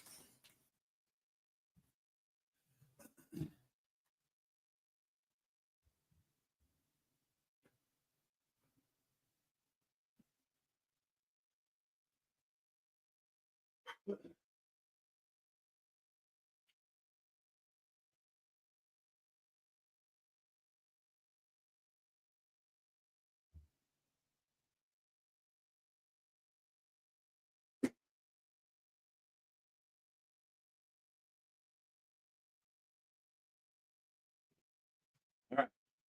I'm back. I read somewhere that all mammals take 22 seconds to piss. I don't know if that's true or not. I just read it and it seemed legit. No matter how big their balls, no matter how big their bladder, everything, it takes 22 seconds to piss. I don't know if that's true, but it's interesting to think about nonetheless. All right, so let's see. I bought Return to Keep on a Borderlands that transformed the module into something awesome. I'm sure you did, Shark. All right, Robbie Mack, 8 Briars out of 10. Don't forget to wash your hands, my guy. Who needs those? I'm a single dude. We don't wash our hands. Albert Hennon, how it plays really up to good. The GM running it is. I will play it and or run it sometime. I would give Keep on a Borderlands 4 out of 5, honestly. Really good. I love some of Shark's ideas for enhancement too. Shark, you got to email me your info, dude. If you publish shit or have a page or a web page or anything like that, you got to let me know. I'll give you the link. I'll get a shout out here. I'll add it to the comments. So if Shark emails me something, analogmancave@gmail.com, give me some info and I'll add it to the comments. That way you could go onto his site, because he's putting out this kind of shit. He should be noted and publicized out there. Okay, so 3 out of 5, 3.5 to 4 out of 5 for starter module. Hits all the notes for someone just starting out either as a player or a DM. Shark says 10 out of 10. The module has elements that are missing, but that is for endless, inspiring creativity to expand it. This is a feature, not a bug. Agreed. Like Joe said, he wanted more lore. Yeah, I think that the lore, the story behind it, the story of the place, what it used to be, what it is now, what happened to it, all that stuff, I think that's really what it comes down to. Is the only thing that's the story of the model is what's missing. And I think he could give more advice on how to run what's going on. And it goes back to the story again. What's going on when the players aren't there, when the PCs aren't fucking around with them out in the caves of chaos? What's going on? What is their goal? What is their purpose? What are they doing? Why are they there? What's their story? And if you flesh that story out, everything else that's missing flows from that. The other thing you could do is add some more advice to the GM, even though he has a ton of advice here and he only has 32 pages to do this thing. You add more advice to the GM on how to run things between adventures, downtime stuff, that sort of thing. I think it would be good, but I know there's a limit on size, right? Size matters, don't they, ladies? I don't have any ladies. I noticed. I think my viewership is 99.999% male. So for that one lady out there who listens to me, size does matter, doesn't it? So 9 out of 10, says Teresa. PDM did a great revision of it too. I have not seen that. I'll have to talk to him about it next time I see him. We're planning on getting together. Last time I talked to Eric, we're all planning on getting together in late spring or something, maybe down in New York. We get together a couple times a year, 2-3 times a year. It's funny. It started with me and Eric Tenkar and his wife Rachel just hanging around and going to Complete Strategist and grabbing beer and burgers. And this is like 10 or 12 years ago. And it's evolved into a huge, anybody who lives in the New York, New Jersey, Connecticut metro area goes down there a few times a year, and we get up and do the same damn thing. And we got Joe Block going. We used to have a few others who were regulars who moved away, but now we got Professor Dungeon Master. He brings some people, and brother goes sometimes. It's a big crowd. And so we all just invade Complete Strategist, and we invade a beer and burger place across the street. We just hang out and bullshit and talk about the game, so it's a fun time. So I'll talk to him about it and see what his revision of it is. That's kind of cool, though. But I guess if I had to say my honest review, 8 to 8.5 out of 10, because it's, as you guys are saying, it's a great starter thing. And for its time, it's exemplary. For its time, I'd give it an 11 out of 10. As it stands now, does it stand the test of time? I'd give it an 8, right? Because we've grown and evolved. The hobby has grown and evolved. We have different expectations. We have different understandings. It's been 45 years, right, since this thing was written. So everything has changed since then, but it still does stand the test of time. And it got me itching to run this thing, man. It really does. I gotta say, I'm kind of feeling the need. Maybe I'll do a proto play test of my rule set with the old school guys and just run this thing just for the fucking nostalgia's sake. And I'll change it up. I'll take some of Shark's suggestions. I have the Caves of the Unknown as B1, a more sensible temple if I want to leave them. There's a better first level map on Dragon's Foot. Interesting. I like L1 better as a starting town. So just makes the base of one of my favorites. What the hell is L1 again? I don't know. I forget what the hell it was. Joe, do you have to drink actual water in order to pee, not just coffee and booze?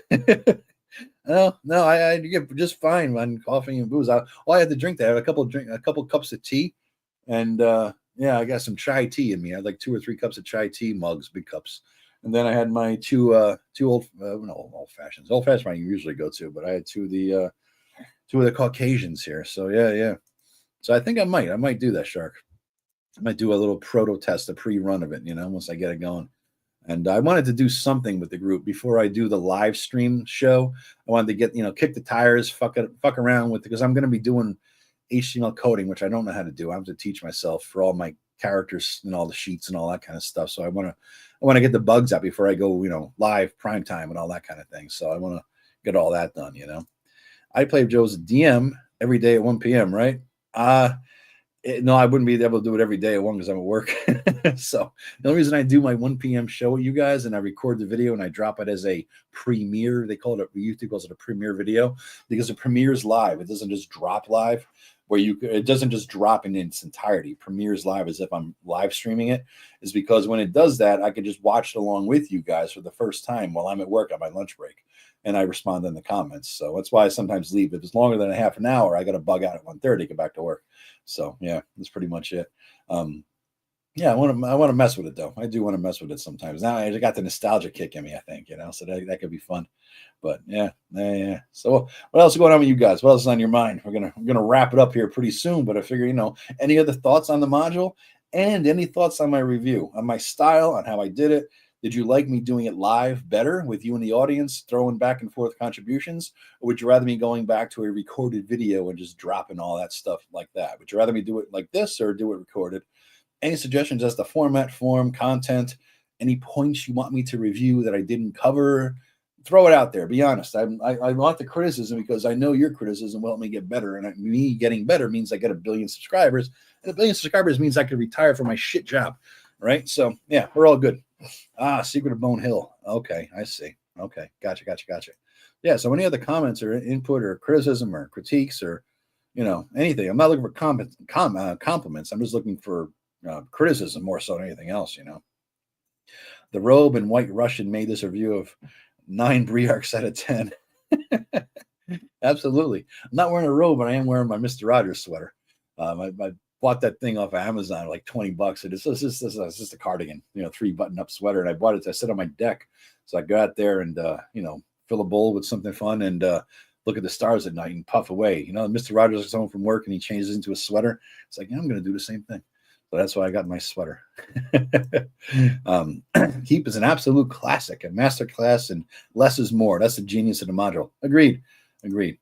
Still wonder about other encounters in the cave.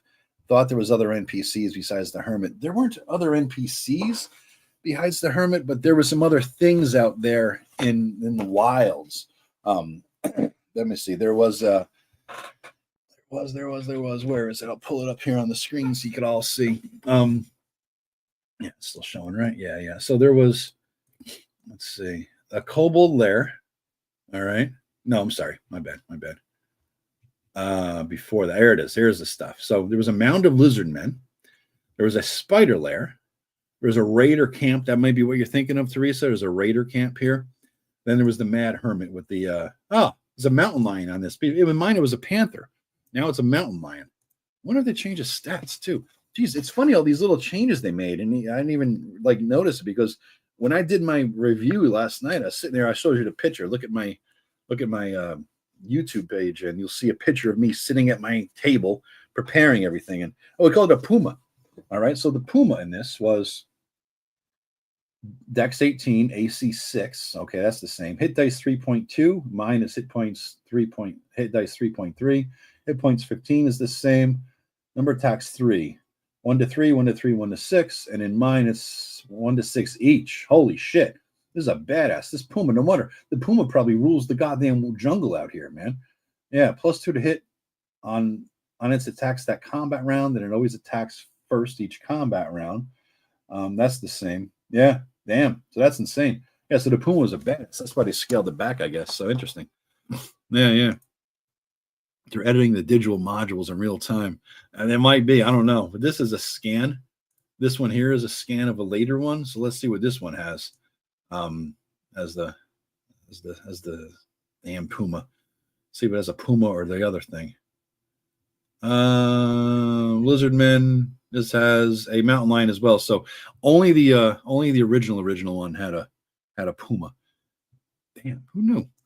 Joethelawyer is digging into the keep, baby. Yes, I am, Agile Monk. Yes, I am. So yes. But listen, guys, it's been 2 hours and 40 minutes, I believe we've been going here.